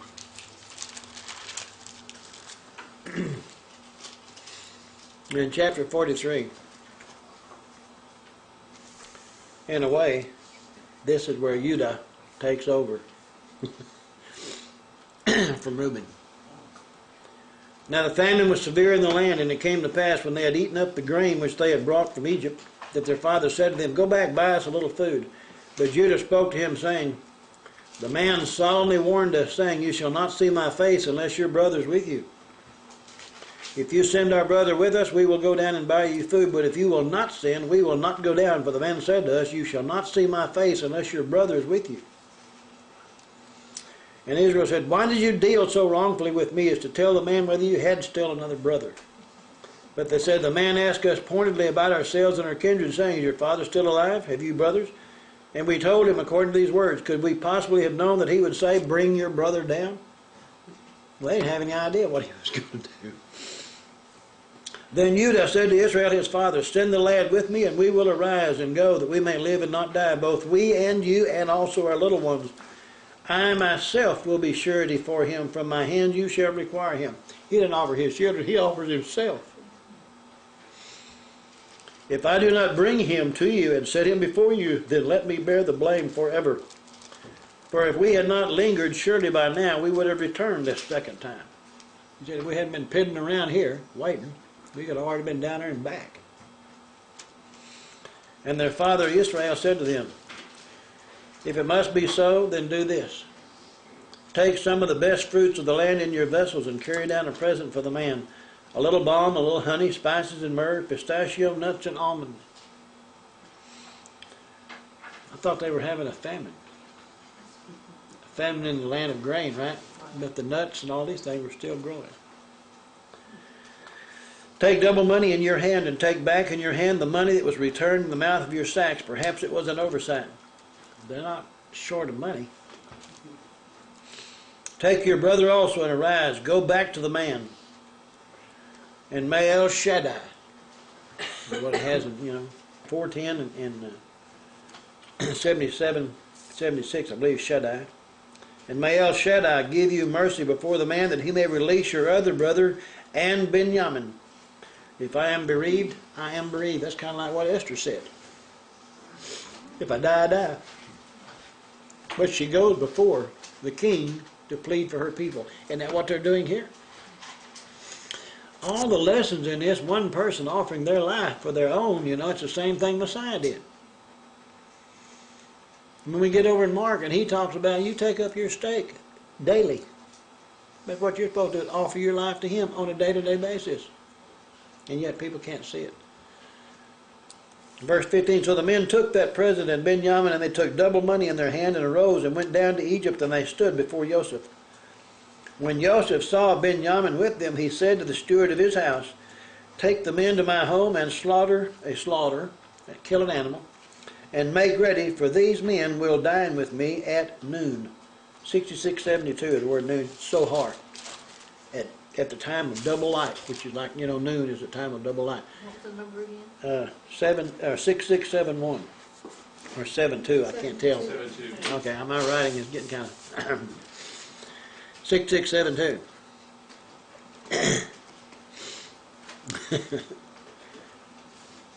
But they're still worried about the money. Okay? And then the man did as Joseph ordered. The man brought the men into Joseph's house. Now the men were afraid because they were brought into Joseph's house, and they said, it's because of the money which was returned in our sacks the first time that we are brought in, so that he may seek an occasion against us and fall upon us to take us as slaves with our donkeys. When they drew near to the steward of Joseph's house, they talked with him at the door of the house and said, oh, sir. Can you imagine back in them saying, oh, sir? Or would it have been something more like, Adonai, my Lord, my master. Okay, they're trying to be some very, subservient. We indeed came down the first time to buy food. But it happened when we came to the encampment that we opened our sacks, and there each man's money was in the mouth of his sack, our money in full weight, so we have brought it back in our hand. And we have brought down other money in our hands to buy food. We do not know who put our money in our sacks, but he said, you know that him and Joseph had collaborated on this, right? But he said, peace be with you, do not be afraid. Elohechem, and Elohei of your father, has given you treasure in your sacks. I had your money. Then he brought Simeon out to them. They hadn't even got to Joseph yet, and then here's the steward telling me. He said, your creator has given you a blessing. I had your money. So the man brought the men into Joseph's house and gave water. And they washed their feet, and he gave their donkeys feed. Washing the feet and giving the donkeys feed. You go back to when, the servant went down looking for a bride. And she gave him water, and she fed the camels and all this kind of stuff. The servant is somebody else. Throughout the scriptures, Messiah talks about what? If you want to be great, you got to be a servant to all. Then they made the present ready for Joseph coming at noon, for they heard that they would eat bread there. And when Joseph came home, they brought him the present which was in their hand into the house, and bowed down before him to the earth. Then he asked him about well-being, and said, is your father well, the old man of whom you spoke? Is he still alive? Evidently it had been a while since they were down there and back. And they answered, your servant, our father, is in good health. He is still alive. And they bowed their heads down and prostrated themselves. How many is there right now? How many? 11 of them. Just like the second dream said would be. Then he lifted his eyes and saw his brother, Benjamin, his mother's son, and said, Is this your younger brother of whom you spoke to me? And he said, Elohim be gracious to you, my son. Now his heart yearned for his brother. So Joseph made haste and sought to weep, and he went into his chamber and wept there. Pretty good. He wanted to cry, and he couldn't help it, so he went off and hid, you know. Then he washed his face and came out, and he restrained himself and said, Serve the bread. The food is what they...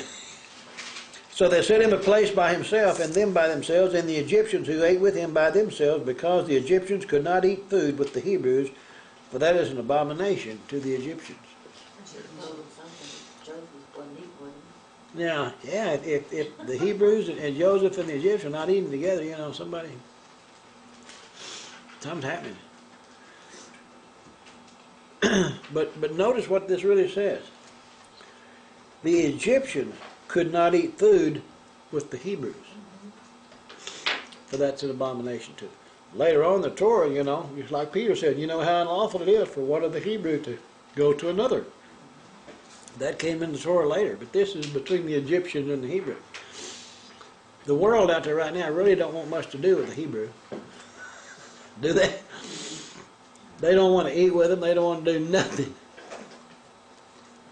Verse 33, and they set before him the firstborn according to his birthright, and the youngest according to his youth, and the men looked in astonishment at one another. How'd they know who was who?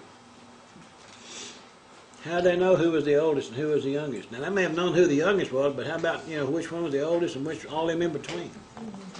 Somebody had to know.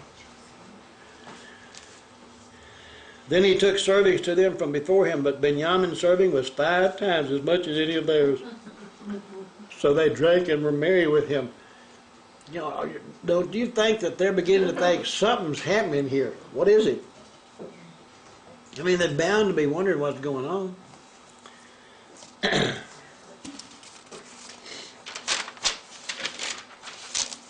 Chapter 44. And he commanded the steward of his house, saying, Fill the men's sacks with food as much as they can carry, and put each man's money in the mouth of his sack. Also put my cup, the silver cup. That word silver cup. The word for silver, of course, is 3701. The word silver is normally used in the Hebrew to refer to money. Okay? The word cup is 1375. It just means cup. So you might say, you know, put my cup, the money cup, or the silver cup, or the cup of money. In the Pentateuch and in other places, it described part of the ritual that they used to do sometimes, but they would throw money or pieces of coin or gold or silver or something into this cup full of some kind of liquid, and then they would read the patterns that the ripples made, you know, and they would determine, you know, divine the future based on what that was. So it was called the money cup.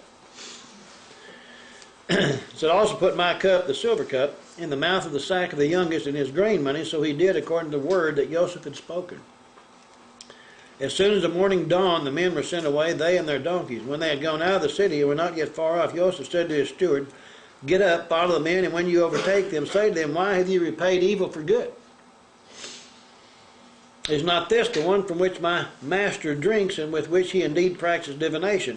You have done evil in so doing. So he overtook them, and he spoke to them these same words. They're accusing them of stealing the cup.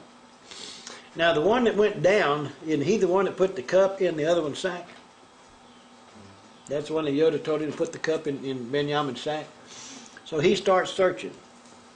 And they said to him, Why does my master say these words? Far be it from us that your servants should do such a thing. Look, we brought back to you from the land of Canaan the money which we found in the mouth of our sacks. How then could we steal silver or gold from your master's house? They got a good argument, don't they? But that doesn't have any bearing on the plan. With whomever of your servants it is found, let him die, and we also will be my master's slave. Boy, they are sure of themselves. But you know, it's rash to make oaths like that when you don't know everything. And he said, Now also let it be according to your words. With he with whom it is found shall be my slave, and you shall be blameless. He turns it around and took the death penalty out of it. Then each man speedily let down his sack to the ground, and each opened his sack. So he searched and began with the oldest, and left off with the youngest, and the cup was found in Benjamin's sack. He started with the oldest. He knew where it was. But do you think they're building drama as he's going through here? I mean, if we can't see a little bit of humor and drama in this whole thing, and remember, who's the one that orchestrated this whole thing? Yahweh. Who's the one that had the words put down? Yahweh. Why did he tell us all this? It is something we're supposed to learn from. Then they tore their clothes, and each man loaded his donkey and returned to the city. So Judah and his brothers came to Joseph's house, and he was still there, and they fell before him on the ground. And Joseph said to them, "What deed is this you have done? Did you not know that such a man as I can certainly practice divination?" The word said they can, it didn't say he did. He's still playing this facade. I mean, we all know and everything that Joseph done, he always goes to Yahweh. He doesn't practice divination. But he said, "Don't you know that I can?" Then Judah said, "What shall we say to my master? What shall we speak? Or how shall we clear ourselves? Ha Elohim, the Creator, has found out the iniquity of your servants. Here we are, my master's slave, both we and also with whom the cup was found." They're relating this all back to Joseph and not their and the sin and what they'd done with Joseph. And they're saying, we have been found out. And it's like for the death of Joseph, we're all fixing to pay. But he said, "Far be it from me that I should do so, but the man in whose hand the cup was found, he shall be my slave. And as for you, go up in peace to your father." He's saying, "No, I'm going to keep Benjamin, and the rest of you go home." Now, we all remember what Judah told his father, right? Now, we're going to start right there in verse 18 next week. That concludes the reading for this day. That's a cliffhanger, isn't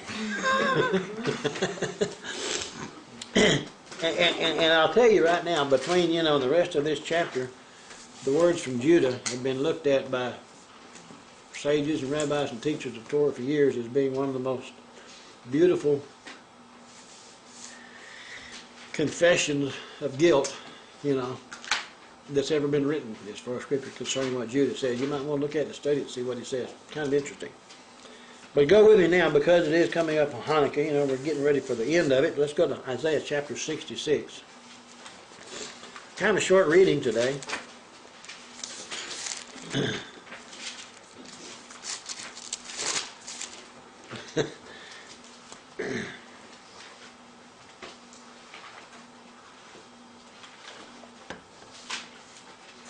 In Isaiah chapter 66, verse 1. Now I'm going to add a little bit of commentary to this because I think it's kind of very apropos for today. And just to give you a thought, if you go through and count all the books in the Old and New Testament, you're going to find how many books in our modern Bible? 66, right? If you go through the book of Isaiah, how many chapters are there? If you kind of go back then and compare each chapter to a particular book, starting with Genesis through, you kind of be a little bit interesting in how close chapter 66 matches up with the book of Revelation, which is talking about the wrath of Yahweh that's coming on the whole world, right? I mean, these things, I'm not trying to say that this is true, but I'm just saying it's a very interesting concept, when it matches up, and you wonder, how in the world did it do that? So in verse 1, it starts out and says, "Thus says Yahweh." Let's go to Matthew 5.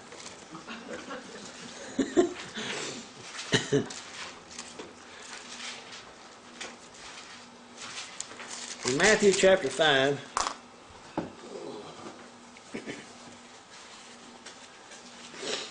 in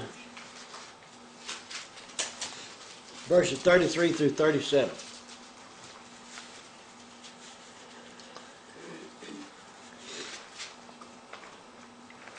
Verse 33, he says, "Again you have heard that it was said to those of old, you shall not swear falsely, but shall perform your oath to Yahweh. But I say to you, do not swear at all, neither by heaven, for it is Yahweh's throne, nor by the earth, for it is his footstool, nor by Jerusalem, for it is the city of the great king. Nor shall you swear by your head, because you cannot make one hair white or black. But let your yes be yes, and your no, no. For whatever is more than these is from the evil one. A lot of time people will tell you, oh, I swear so-and-so, and they want to go through all kinds of stuff to make you believe what they're saying is true. Why do they feel like they have to do that? Is their word got such a tainted history that they can't be believed? I mean, think about it. Why, we're trying to, But that's what he's saying. Whatever your word says, that's it. Isn't that what he says? Well, if we believe that, and I said a lot of times, a lot of believers today, they don't even believe what the word says here. And these are in red, right? This Messiah speaking. Do they believe that? He said, man, and he's saying, let whatever your word is, yes, yes, no, no. Which he's saying is, whatever word comes out of your mouth, that's it, that's it, that's the way it's going to be, right? Go back to Isaiah 66. Thus says Yahweh. Do you reckon he means just like Messiah said over there? So whatever he says here, that's the way it is, right? Heaven is my throne and earth is my footstool. Where is the house that you will build me? If this is true, what about all these people out here running around saying, oh, Yahweh told me to build this church? Oh, I'm not ingratiating myself to a lot of people, am I? Where is the house you will build me, and where is the place of my rest? For all those my hand has made, and all those exist, or have come to pass, says Yahweh. That word exists, 1961, Hayah, come to pass. All those my hand has made, and all those exist, says Yahweh. He said, my word went out, and it did what I sent it to do. But on this will I look, on the poor and of the contrite spirit, and who trembles at my word. You reckon he meant for the time being or forever? I mean, those are the things that people have to... You think he's just telling these stories for the fun of it, and then he's going to throw them all away? Verse 3, he who kills a bull as if he slays a man. He who sacrifices a lamb as if he breaks a dog's neck. He's talking about the people that do these things, but their heart's not right. Their mouth glorifies him, but their heart far from him. He told us that in many, many places. He who offers a grain offering is as if he offered swine's blood. If you go back to Cain and Abel, what did Cain offer? Grain offering. What did Abel offer? A flock, right? And he said, he's as a grain offering as if he offered swine's blood. And he refused to accept Cain's, didn't he? If he refused to accept Cain's, and here he said, a grain offering sometimes is as a person offered swine's blood, which is saying he's not going to accept it.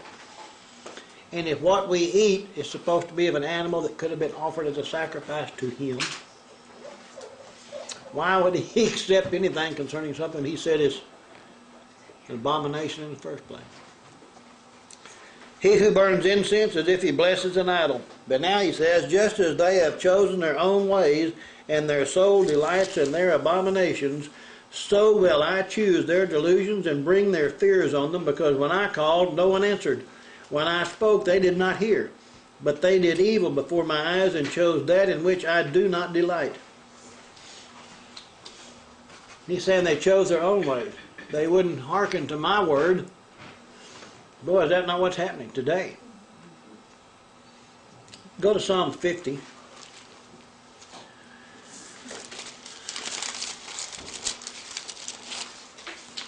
In verse 16 and 17. Now notice who he's speaking to here. Now this was a psalm of Asaph. In verse 16 it said, but to the wicked Elohim says, what right have you to declare my statutes, or take my covenant in your mouth? Well, that could apply to anybody today who's trying to speak about Yahweh's covenant. Or take my covenant in your mouth, seeing you hate instruction and cast my words behind you. I would submit to you there's an awful lot of people out today that are talking about keeping covenant with Yahweh, the covenant we have, or the covenant this, or the covenant that, trying to explain covenant. We're in covenant relationship, and yet they have cast his word behind their back. Yeah. Go over to 2 Thessalonians. Everybody knows what that one says, right? In 2 Thessalonians chapter 2.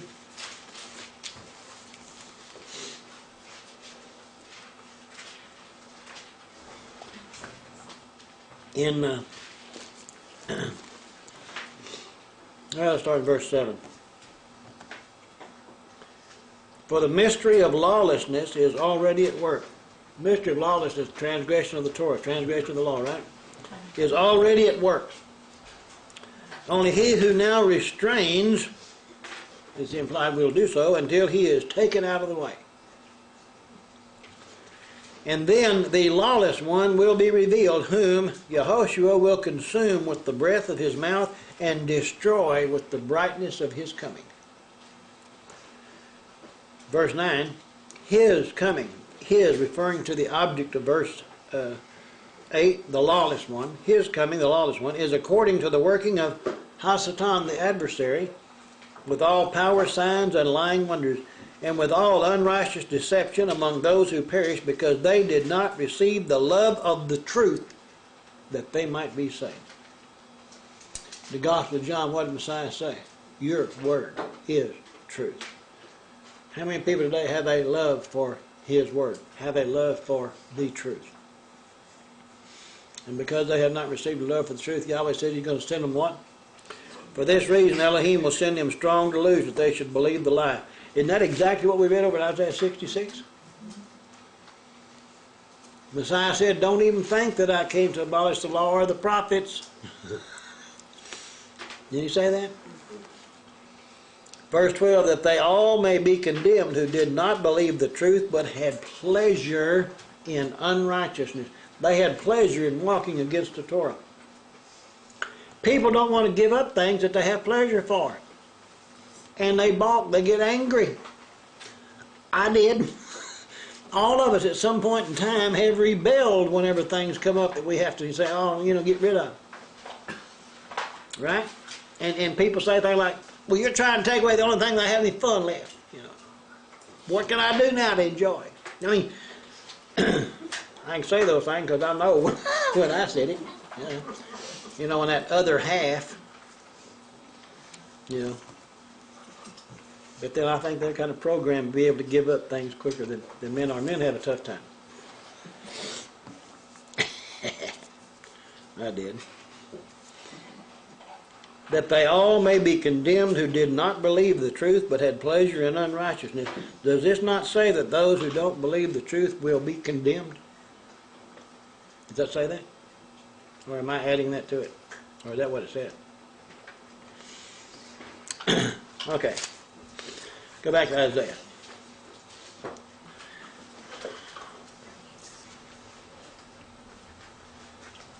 Well, actually go to Proverbs, chapter 16.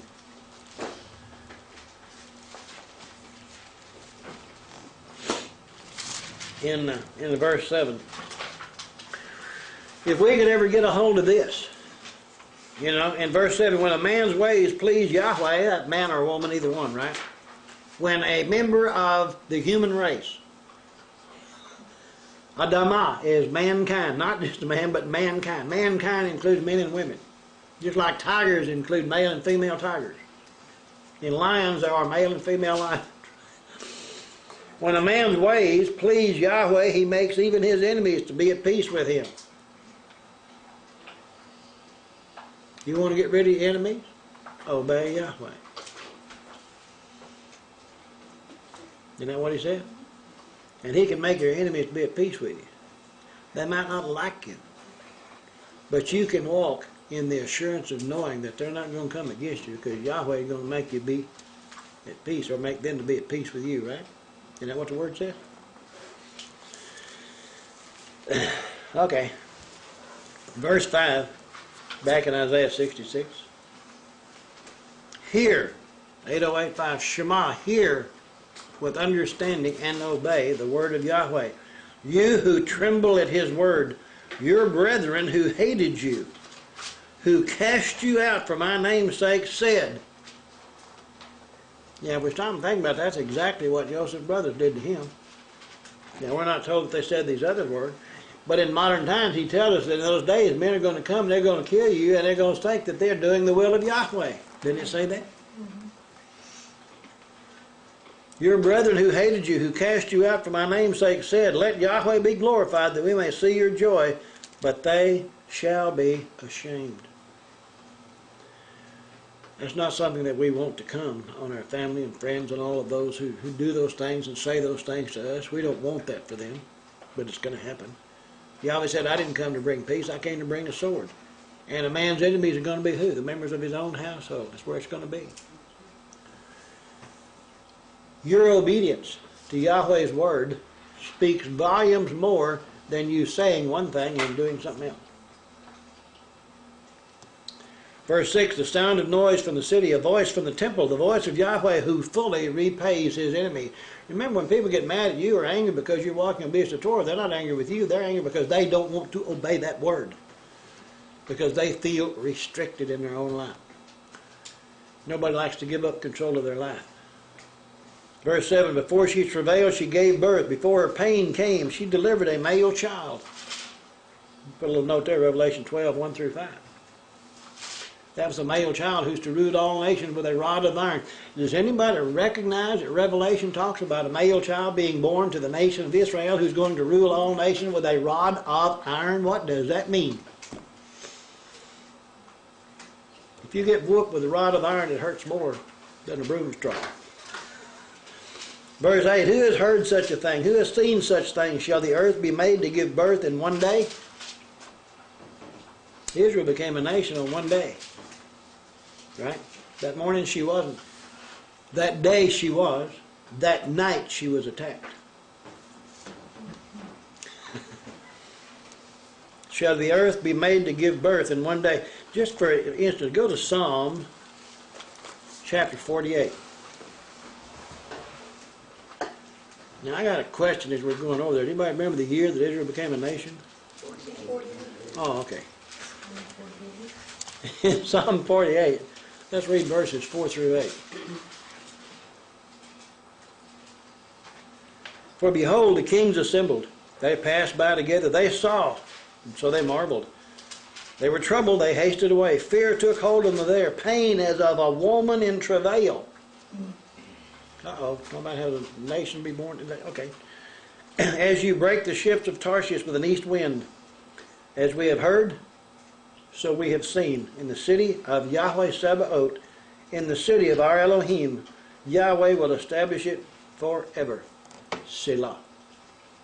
1948, Israel became a nation. I think it's kind of interesting that Psalm 48 talks about Israel becoming a nation and one day, going all the way back to the prophecy and all these other things.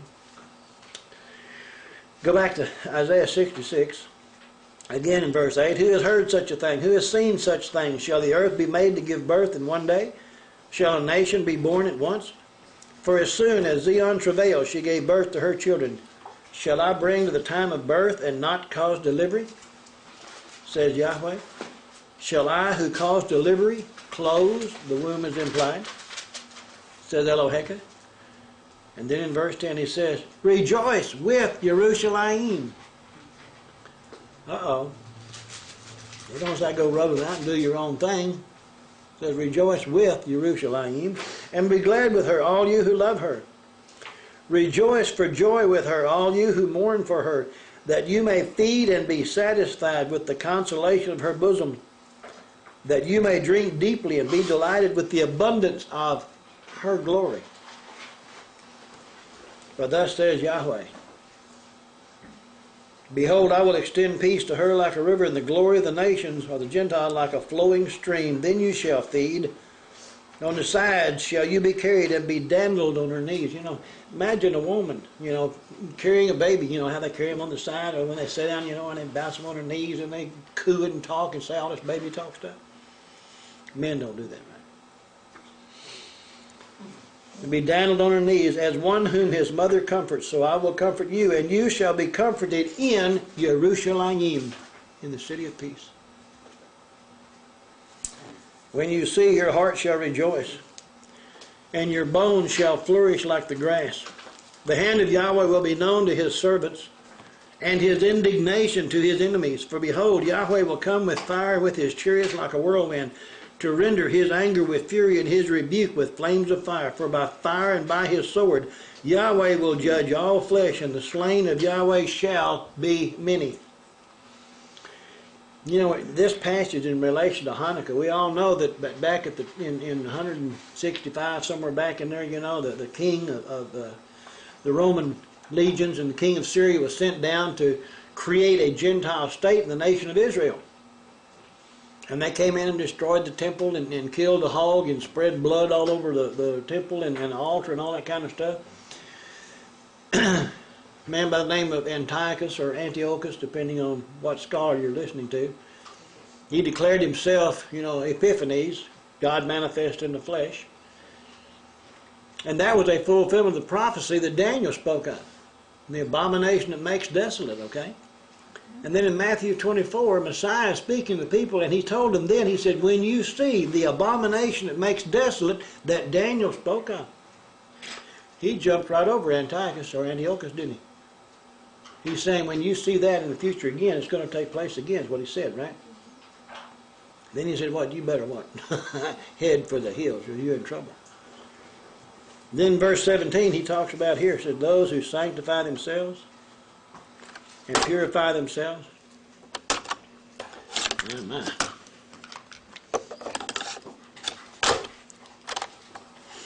Again in Isaiah 66 verse 17, those who sanctify themselves and purify themselves among the gardens, is what that really, you know, in the Hebrew. Following an idol or after an idol, or following a leader, or following somebody that they put ahead of Yahweh, following an idol, a leader, in the midst, eating swine's flesh, and the abomination, word abomination there means filth, and the mouse, number there 5909, it means a rodent, shall be consumed together, says Yahweh. That word consumed there, or be consumed, actually means terminated, or come to an end. Same thing, isn't it? Verse 18, for I know their works, they shall be consumed, says Yahweh. For I know their works and their thoughts. It shall be that I will gather all nations and tongues, and they shall come and see my glory. I will set a sign among them, and those among them who escape, these are called refugees, right? I will send to the nations, to Tarshish and Pul and Lud, who draw the bow, and Tubal and Yavan, to the coastlands afar off, who have not heard my fame nor seen my glory, and they shall declare my glory among the Gentiles, among the nations. I know that over in the Greek, in the New Testament, the commentary, it says that all this gospel shall be preached in all the world, and then the end shall come. But according to what he's saying here, this end is going to come with Yehoshua, and he's going to make sure that his word gets heard to those that haven't heard it. Doesn't it say that? Mm-hmm. My fame nor seen my glory, and they shall declare my glory among the nations. Then they shall bring all your brethren for an offering to Yahweh out of all nations, on horses and in chariots and in litters, on mules and on camels, to my holy mountain Jerusalem, says Yahweh, as the children of Israel bring an offering in a clean vessel into the house of Yahweh. It's kind of like in the end of time, everybody's going to know that Yahweh's chosen people are just exactly who he said they were, and everybody's going to grab one and carry him up and take him to Jerusalem. Isn't that kind of what it's saying? Carry them up, lifting them up, okay? That's kind of like we read some being daddled on their knees, you know, or you know, being. Somebody's going to say, you was right. Verse 21, also, I will also take some of them for priests, Levites, says Yahweh. For as the new heavens and the new earth, which I will make, shall remain before me, says Yahweh. That word make there is 62:13. I'll say it's to redo out of something, not to create from nothing. Not going to create something that's never been. He's going to remake what it had become.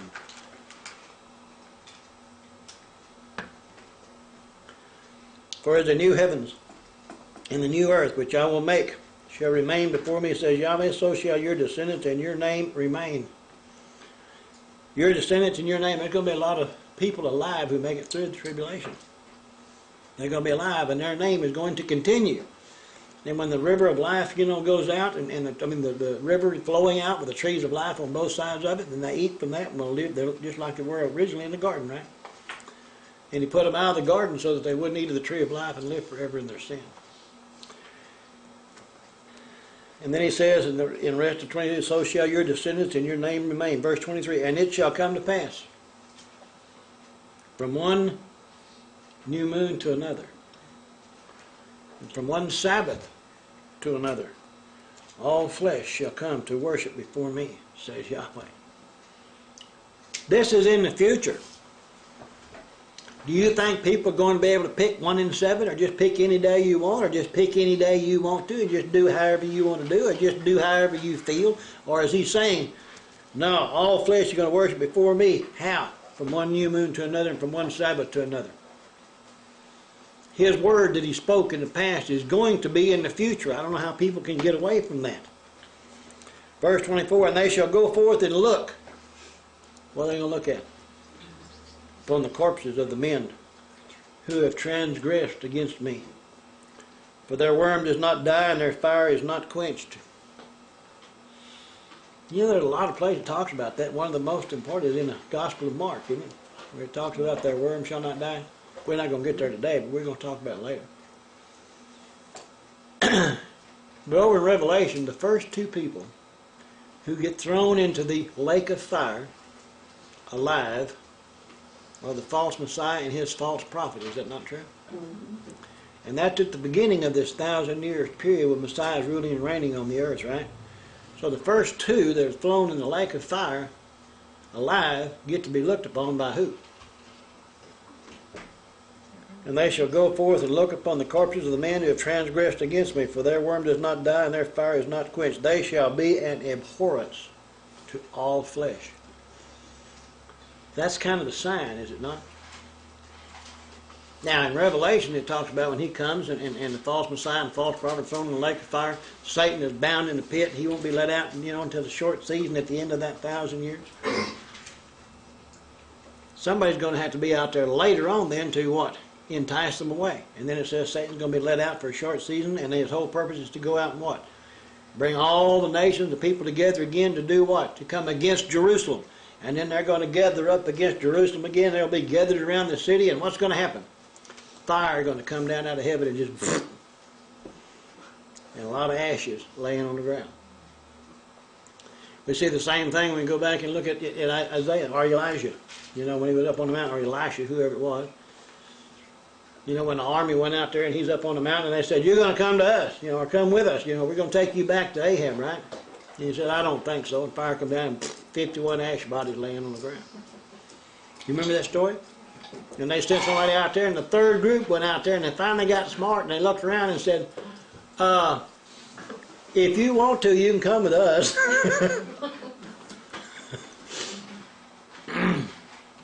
Takes a while before people get the point. Go into the book of Mark. Isaiah chapter 66 is a fine chapter. It doesn't talk a whole lot about what went on in the past, but it sure talks a whole lot about what's going to be in the future. Or at least it seemed like it to me. The Gospel of Mark in chapter 7.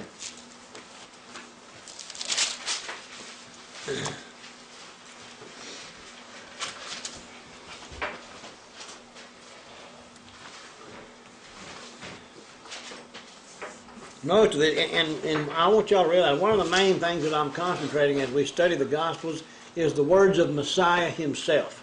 Okay? So in verse 1 it said, then the Pharisees and some of the scribes came together to him, having come from Jerusalem.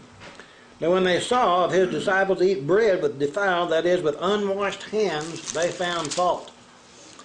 Now this chapter starts off talking about them eating with unwashed hands. Verse 3, for the Pharisees and all the Yehudi do not eat unless they wash hands in a special way, holding the tradition of the elders. And they come from the marketplace, they do not eat unless they wash, and there are many other things which they have received in whole, like the washing of cups, pitchers, copper vessels, and couches. See, man, there's a lot of traditions and rituals they do. Then the Pharisees and the scribes asked him, why do your disciples, students, not walk according to the tradition of the elders, but eat bread with unwashed hands? They found fault when the students of the Messiah quit doing what they were teaching. Right? Isn't that what's happening today? When we start doing what Messiah says and quit doing what everybody else is teaching, they get real upset. They can understand why we've gone away from the traditions of men. Verse 6. Oh, actually in verse 5 again. Then the Pharisees and scribes asked him, why do your students not walk according to the tradition of the elders, but eat bread with unwashed hands? He answered and said to them, well, did Isaiah prophesy of you, hypocrites, as it is written? Remember, the word hypocrite comes from an old Greek word, which means the voice out from under the mask, going back to the Greek theater, and back then, they didn't have makeup, they had these masks, it was a good face or a bad face, or whatever, they switched masks. And there was always this voice that came out from under the mask, and that's where we get this word hypocrite. It's the voice from under the mask. You put on a show of one thing, but the voice says something else. This people honors me with their lips. Now he's quoting what from Isaiah 29. This people honors me with their lips, but their heart is far from me. If you just look at that statement just a little bit, he said, the people honor me with their lips, but their heart is far from me. They can say something, but what they do is entirely different from what they're saying. Right? In the Gospel of John, Messiah said, if you love me, keep my commandments. They say they love him, but do they keep his commandments? Is there any difference in that today as what there was back then? And in vain or worthlessness they worship me, teaching as doctrines the commandments of men. Is that happening today? I don't understand how people have so much trouble reading that and understanding it. Except that the enemy has got them deluded, got them blinded, got a veil over their eyes. They can't see the truth. Remember, it's the same way. It says, when the Yehudi themselves read the ancient contract, the Torah, their eyes are veiled. But when they turn to Yehoshua, then the veil comes off. It's when people today make the decision to Yehoshua, I want to do everything that you have for me, and I want to walk in obedience to you, then the veil comes off, you begin to see and understand. It's not until you've repented and turned back to him. When you repent and turn back to the Torah, you're repenting and turning back to the Word made flesh. That true? You can't say that you're repenting and turning to him and ignore the Word, because he is that Word. In vain they worship me, teaching as doctrines the commandments of men. For laying aside the commandment of Yahweh, you hold the tradition of men, the washing of pitchers and cups, and many other such things you do. And he said to them, all too well you reject the commandment of Yahweh, that you may keep your tradition.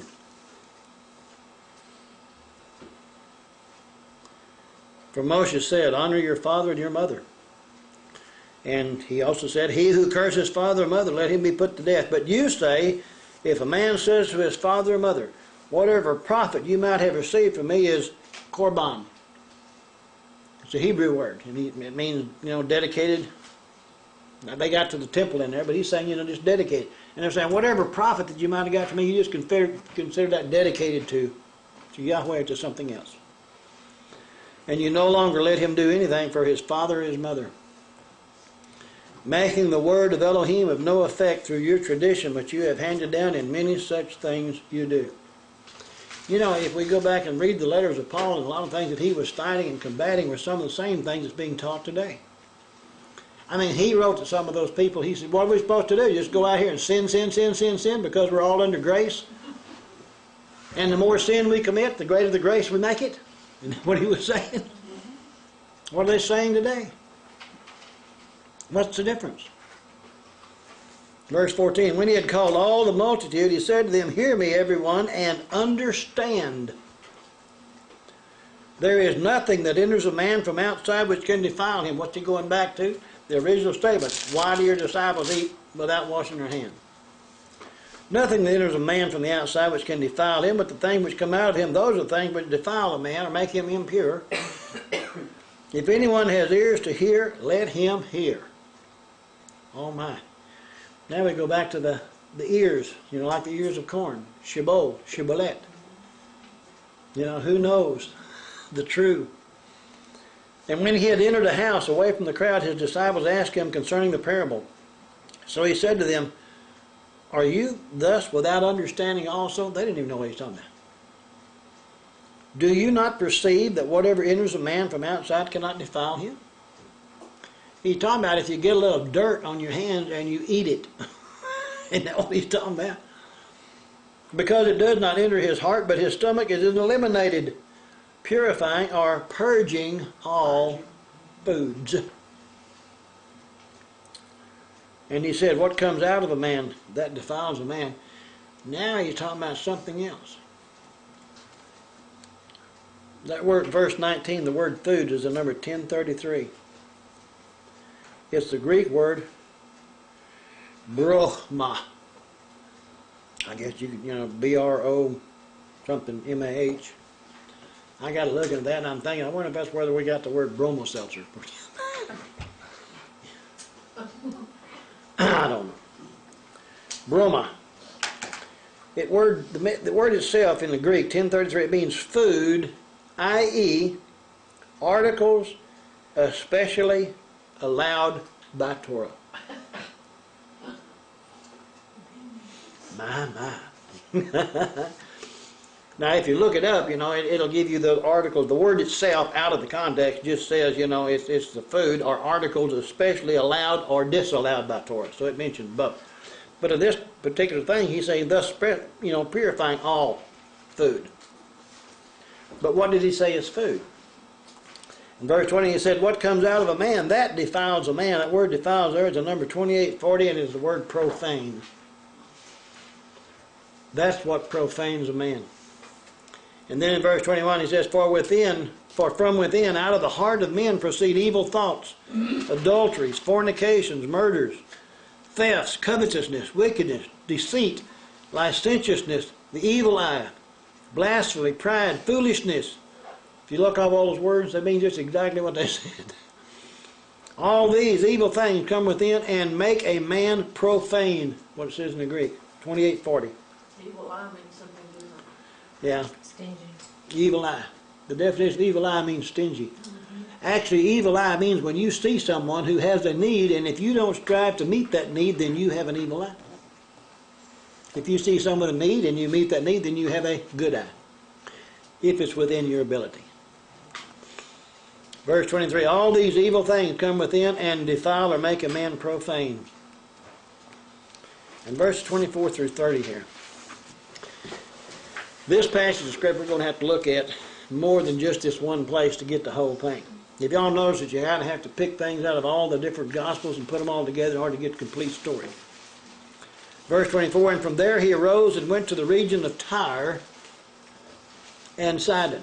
I don't know how many of your Bibles have a little asterisk or a little note there by the words and Sidon. But most of them will go back and they'll say that, have a little asterisk up there and they'll say that there's one Greek translation that omitted the words and Sidon. And then it'll tell you that's the NU, which is the eclectic Greek text from the Nestle Aland. Doesn't count. Yeah, anyway.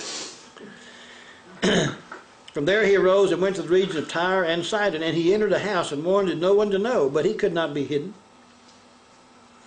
For a woman whose young daughter had an unclean spirit heard about him, and she came and fell at his feet. The woman was a Greek, a Syro-Phoenician by birth, and she kept asking him to cast a demon out of her daughter. But Yehoshua said to her, let the children be filled first, for it is not good to take the children's bread and throw it to the little dogs. Did he call her a dog? And she answered and said to him, yes, master, yet even the little dogs under the table eat from the children's crumbs. What she's saying, yeah, there's a lot of things that he's given to the children, and they don't want it, a lot of them. And what the children don't want, the little dogs will eat. And he said, what?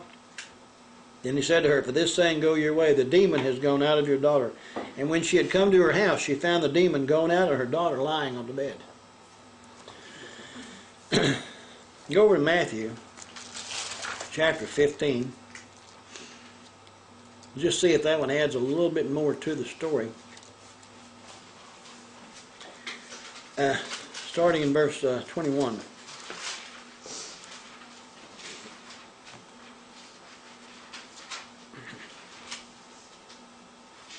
Verse 29, then Yehoshua went out from there and departed to the region of Tyre and Sidon. They don't have no note there, so it's actually in the text. How many of you ever heard the term the Synoptic Gospels? This term is applied to Matthew, Mark, and Luke. And these three are supposed to be known as the Synoptic Gospels because they match up so much and so closely among the three. But John is not considered part of the Synoptic Gospels. In fact, I had a man tell me one time that probably the book of John was written by a Kabbalist, a guy who was into spiritual things.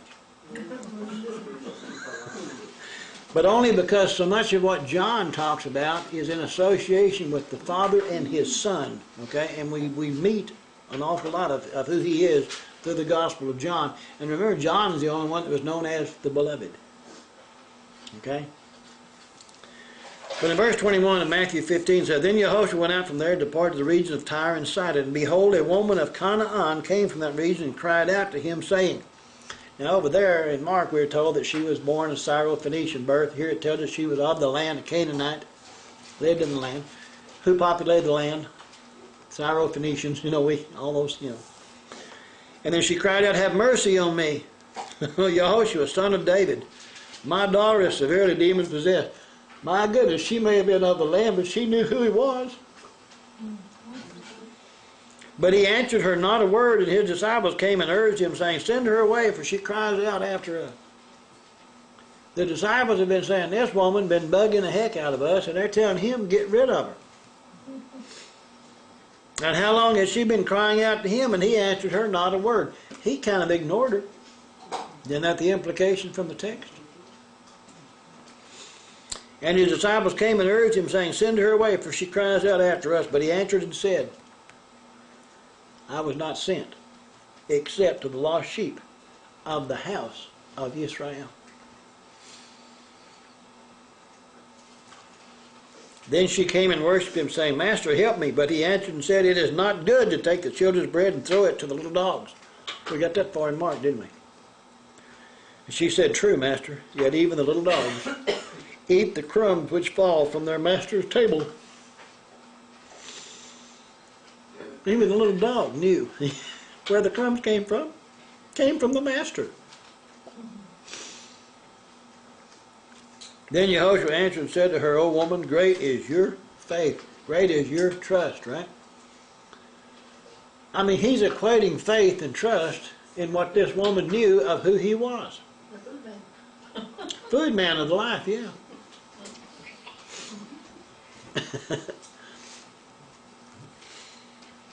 Let it be to you as you desire. And her daughter was healed from that very hour.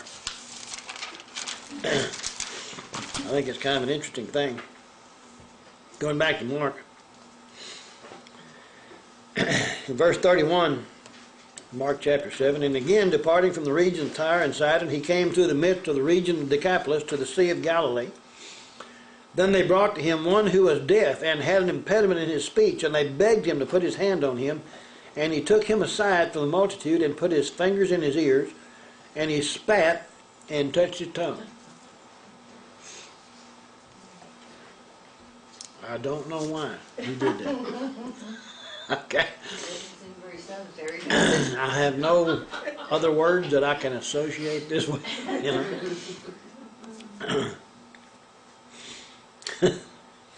Verse 34, then looking up to heaven, He sighed and said to him, and I don't know how you pronounce this, it's E-P-H-P-H-A-T-H-A.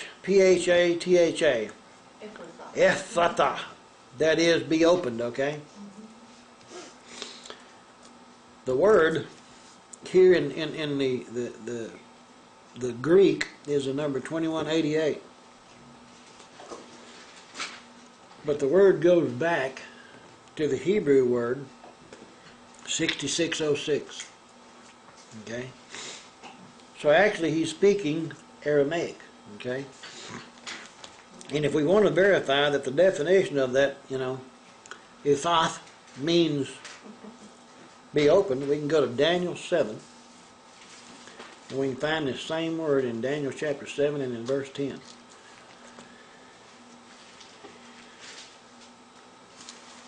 I think this is kind of interesting because here he's talking about the words of Daniel looking forward to the end of time We're going to read in verse 9 and 10. And in verse 9 he says, I watched till thrones were put in place, and the Ancient of Days was seated. His garment was white as snow, and the hair of his head like pure wool. That sounds a lot like Revelation. His throne was a fiery flame, its wheels a burning fire. A fiery stream issued and came forth from before him, and thousands ministered to him. 10,000 times 10,000 stood before him. That also sounds kind of like some of the words in Revelation. The court was seated, and the books, Ephata, were opened. It's the same word Messiah used when he's speaking. Okay? Be open. Put his finger in her ears. Yeah, that number there is 6606. The books open or be open. The whole statement there, books were open. Yeah, the books were open. Now, just were open or be opened is just the we're open there. So going back to Mark 7 now, and in verse 35 it said, immediately his ears were open, and the impediment of his tongue was loosed, and he spoke plainly. The word impediment, or the bond or the bind or the ligament or the string or the cord that was holding his tongue where he couldn't speak plainly. His ears were open, and his tongue was loosed, and he spoke plainly. Then he commanded them that they should tell no one, but the more he commanded them, the more widely they proclaimed. And they were astonished beyond measure, saying, he has done all things well. He makes both the deaf to hear and the mute to speak. In chapter 8. In those days the multitude being very great, and having nothing to eat, Yehoshua called the disciples and the students to him and said to them, I have compassion on the multitude, because they have now been with me 3 days and have nothing to eat. And if I send them away hungry to their own houses, they will faint on the way, for some of them have come from afar. Then his disciples answered him, how can one satisfy these people with bread here in the wilderness? He asked them, how many loaves do you have? And they said, 7. And he commanded the multitude to sit down on the ground, and he took the 7 loaves and gave thanks, broke and gave to his disciples to set before the people, and they set them before the multitude. And they had a few small fish, and having blessed them, he said to set them also before them. So they ate and were filled, and they took up 7 large baskets of leftover fragments. Now those who had eaten were about 4,000. He sent them away, and immediately he got into the boat with his disciples and came to the region of Dalmanutha. Verse 11, the Pharisees came out and began to dispute with him, seeking from him a sign from heaven, testing him. A sign from heaven, testing him. But he sighed deeply in his spirit and said, why does this generation seek a sign? Remember, all the word before, the Torah and the prophets prophesied of what this man was going to do when he came, and everything that he's done has been in accordance with the word. Here is a man living, walking in obedience to the word. Why do they need a sign? But then how many times do we turn around and say, oh, send me a sign of what I'm supposed to do, or what we want signs. We must all be Yehudi. Because they all seek after a sign, and the Greeks, they just looking for some kind of new wisdom, right? Why does this generation seek a sign? Assuredly I say to you, no sign shall be given to this generation. And he left them, and getting into the boat again, departed to the other side.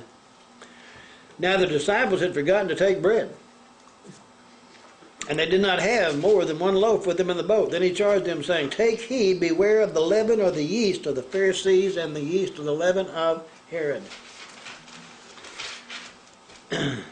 So they reasoned among themselves, saying, it's because we have no bread. Now he just took 7 loaves and fed how many? Now we laugh about this, okay? But think about what they're doing and what they're saying.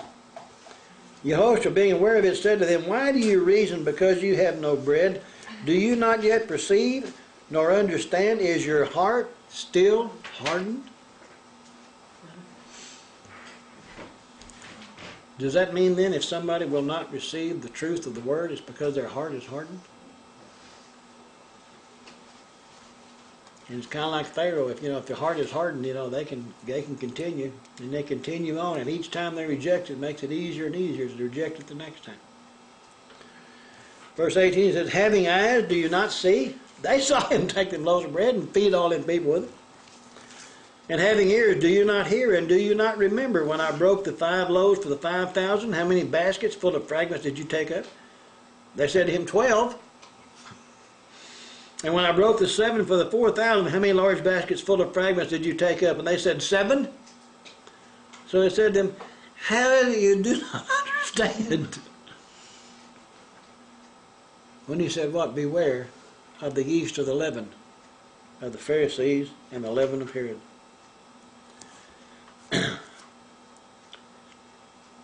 His word is him. When the people came to him, he fed them. Right? It didn't make any difference what was there. When you come to him, he can feed you. You don't have to be prepared when you get there. You just got to go. You just got to want to receive what he has to give you. You have to do something with it when he receives it, right? You have to make it your own. He's the bread of life. He can and will feed all who feed on him through the word, the true doctrine of him.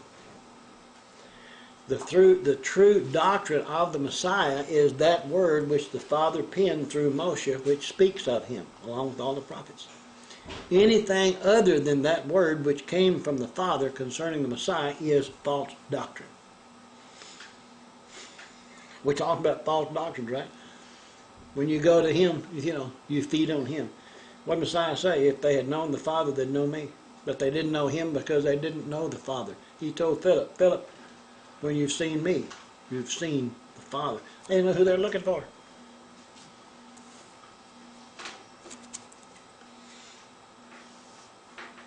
The word or doctrine of the Pharisees, or Herod, will feed no one.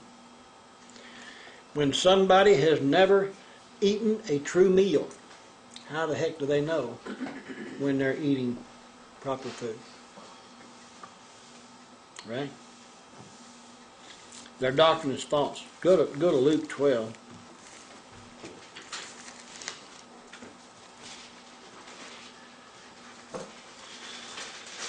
In verse 1.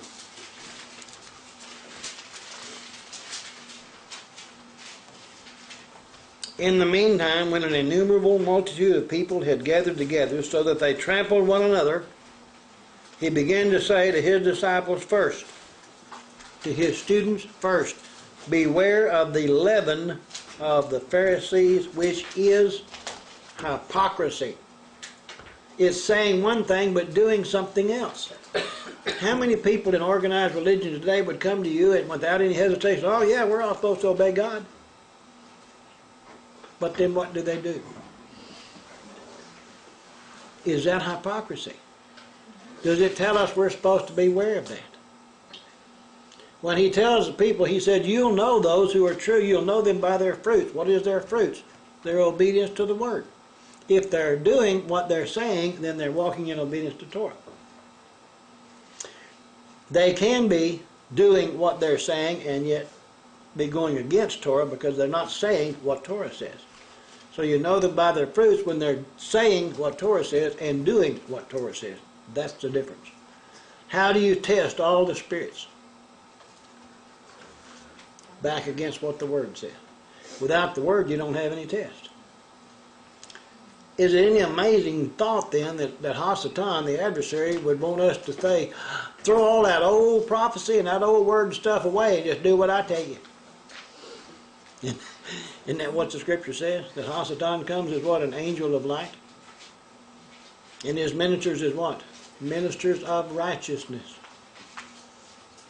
They make a good show. Go back to Matthew chapter 16.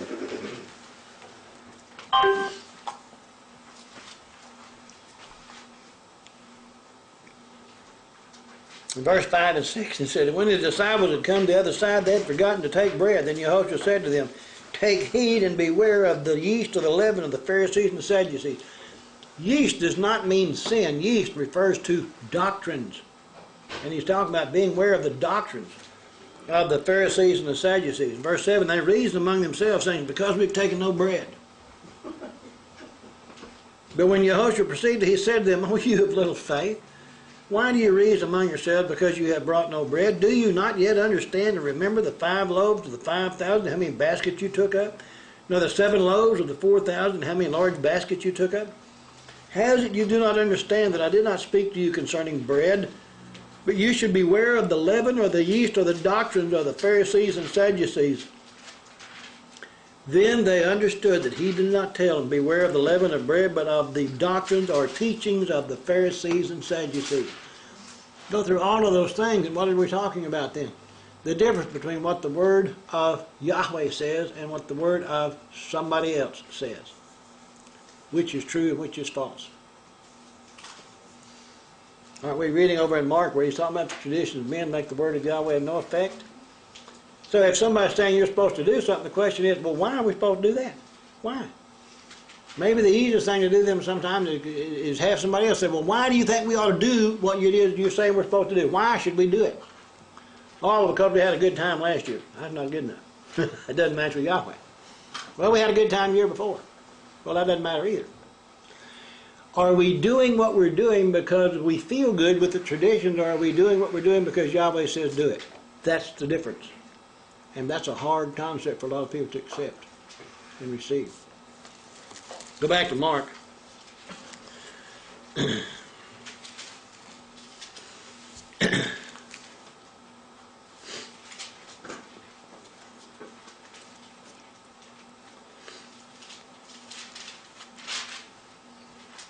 In verse 22.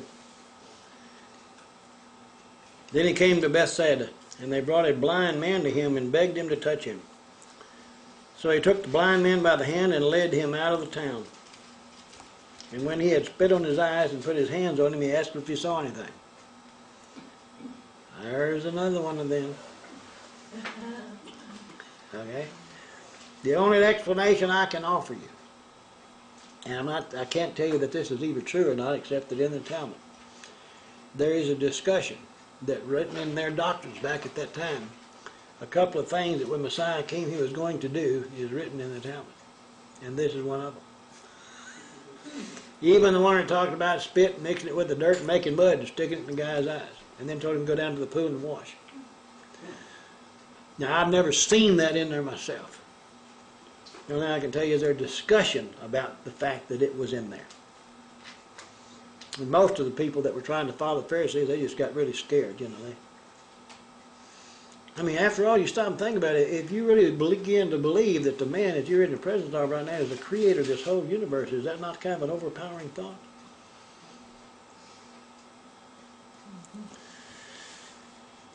When he had spit on his eyes and put his hands on him, he asked if he saw anything. And he looked up and said, I see men like trees walking. The only thing that I can think of, and this is really not a very good explanation, but we're told the breath of his mouth, the ruach, the set apart, you know, everything that comes from him, right? Out of his belly, living waters, right?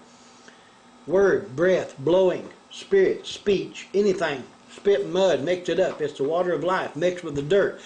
After all, the word that came out of Yahweh's mouth mixed with red dirt is what he brought to life in the first place, what he breathed the breath of life into him, right? All these things then point back to the creator of the universe and what he did. Those are the only explanations that I can look at that have any, you know. And I'm not trying to tell you to take that to the bank. Okay? Verse 24, he looked up and said, now he asked him if he saw anything. He looked up and said, I see men like trees walking. I see men like trees walking. My goodness, you know. Yeah, trees upright, walking, you know. Men look like trees. They're just tall, they're moving. And he put his hands on his eyes again and made him look up, and he was restored and saw everyone clearly. Are you going to say Messiah made a mistake the first time? No, there's a meaning there. We're not doing. Just for the fun of it, you go back in your free time and you study and you go through and you pick up all the scriptures that talk about trees, you know, and write them down. Then you go back and look at all those stories about trees and being upright. in the word tamar. Remember tamar? You know, it's talking about cedar trees as being upright, and you look at all the things where it talks about trees. And where in the tree is where the men who sin die, right? And on the tree, word tree also means the gallows, right?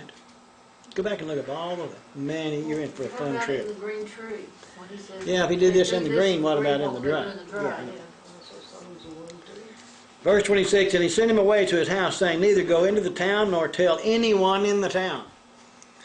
And the more he said, don't tell them, the more they told him.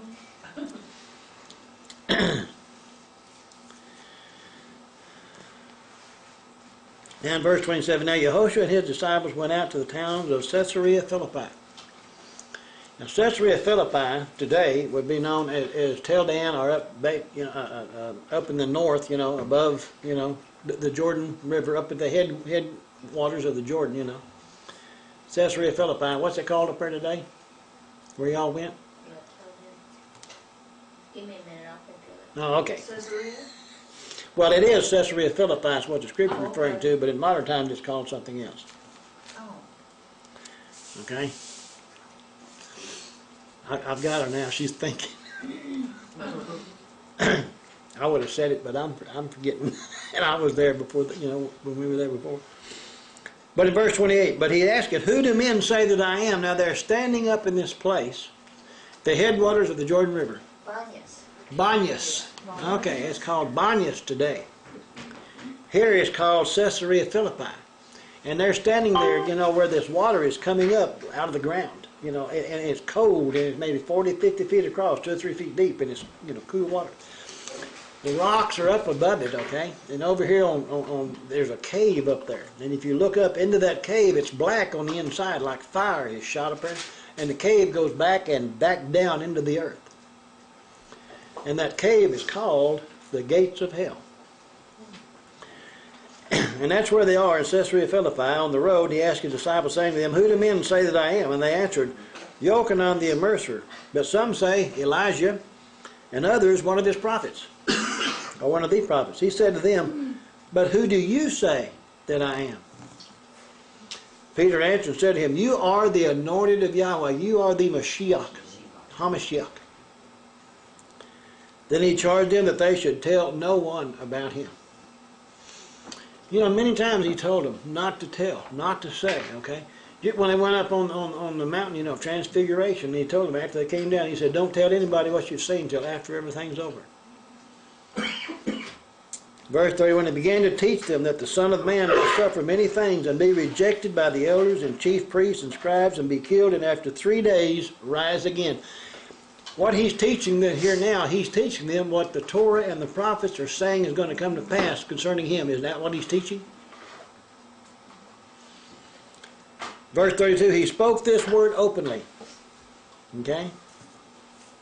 And Peter took him aside and began to rebuke him. Began to admonish him and so forth. Verse 33, but when he had turned around and looked at his disciples, he rebuked Peter, saying, get behind me, Satan, or Hasatan, for you are not mindful of the things of El, but the things of men. Everybody likes to talk about Messiah calling Peter Satan. And then they forget about what the rest of the verse was. But the most important thing in this whole passage, look back up in verse 32, and Peter took him aside and began to rebuke him. What was he rebuking him for? What does that word rebuke mean? Word rebuke is a number 3008, I think, or 2008, one of two. The word rebuke actually means to censure or to admonish, or by implication to forbid him to do those things. Okay? Now, he's telling them about all the things that the prophets and the Torah said was going to take place concerning him. And Peter is forbidding him to do those things. That is like saying you can't do or you can't accomplish what the Word says you're going to do. Right? Well, who, Hasatan, goes against what the Word says. But he says to him, get behind me, Hasatan. He's calling him, get behind me, adversary, because when he's trying to rebuke him and try to get him to not accomplish those things which the Word calls out for him to do, then he's saying, you're being an adversary to me. And he said, get behind me, adversary. For you are not mindful of the things of Yahweh. What he's saying is your mind is not set on the things of Yahweh, but your mind is set on the things of men. All he can see in him, if you die and go away, we're alone. And that's what men would think, but he's saying your mind is set on the things of men. They're not set on the things of Yahweh. And everything which Yahweh's word said is what their mind is supposed to be set on. We have so much, in churches talk about him saying or calling Peter Satan. And I think they missed the whole thing of what the concept is. I mean, at least that's the way I was seeing it. I hope y'all get a little better understanding out of what he's saying. He's not just calling him Hasatan, okay? But then in verse 34, and when he had called the people to him, implied, with his disciples also, he said to them, these verses here through 38 are extremely important. Whoever desires to come after me, let him deny himself and take up his staros and follow me. He hadn't gone to the execution stake yet, had he? So what are they saying? What is he supposed to get from this? What are the disciples supposed to get from what he said? Take up your stake and follow me. For whoever desires to save his life will lose it, but whoever loses his life for my sake and the gospels will save it. The gospel of what? What did Messiah always teach? The gospel of the kingdom of Yahweh. And where did he say the gospel of the kingdom of Yahweh is? It's within us. And what we're supposed to eat is his flesh, which is this word. So where is the kingdom of Yahweh? It's within each one of us if we are eating and feasting and living on this word. If it's not, then what's in there? Then it's traditions of men. Traditions of men are going to go away. Verse 36, for what will it profit a man if he gains the whole world and loses his own soul? People are so willing to give up the eternal life or the joy of knowing, for temporary pleasures on the earth. I can understand how hard it is for people to think back and say things, oh man, the most enjoyable time of my whole life was at Christmas with the family and all this kind of stuff. And we want to have that again. They want to redo that over and over and over. And they're not willing to recognize the fact that those temporary things, which are really against Yahweh, right? And they take the place of the eternal pleasure to come. And people can't see that. Nobody, if they really could see the difference between the two, would want to give up the eternal for the temporary. Right? So our job then is to try to help them to see by how we are the eternal as compared to the temporary. Because if they see it and we want them to see it, we're going to have to try to find a way to help them see what we see. That don't mean hitting them upside the head with a book. Or what will a man give in exchange for his soul? The question is, what will a man give in exchange for your soul? But that's what they're doing. Maybe sometime we need to ask them the question when they're trying to get us to go in some of the other things. What are you trying to give up for your soul? You're wanting a temporary something or other which is not even real. Everybody knows the word, and he said the Father's looking for those who will worship him in spirit and in truth, right? Well, what is spirit and truth? What is it? Is it what the word says or what somebody thinks? I'm not trying to tell people what to do. I'm trying to give you thoughts and ideas and insights so that you, when you're talking and dealing with the people that you love, that you want to reach, that you can reach them with the truth. Don't always work for me. Maybe it'll work for you.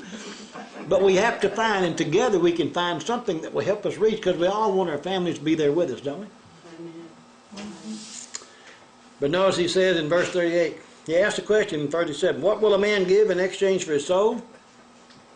In 38 he says, for whoever is ashamed of me and my words in this adulterous and sinful generation, of him the Son of Man also will be ashamed when he comes in the glory of his Father with the holy angels, or the set apart messengers.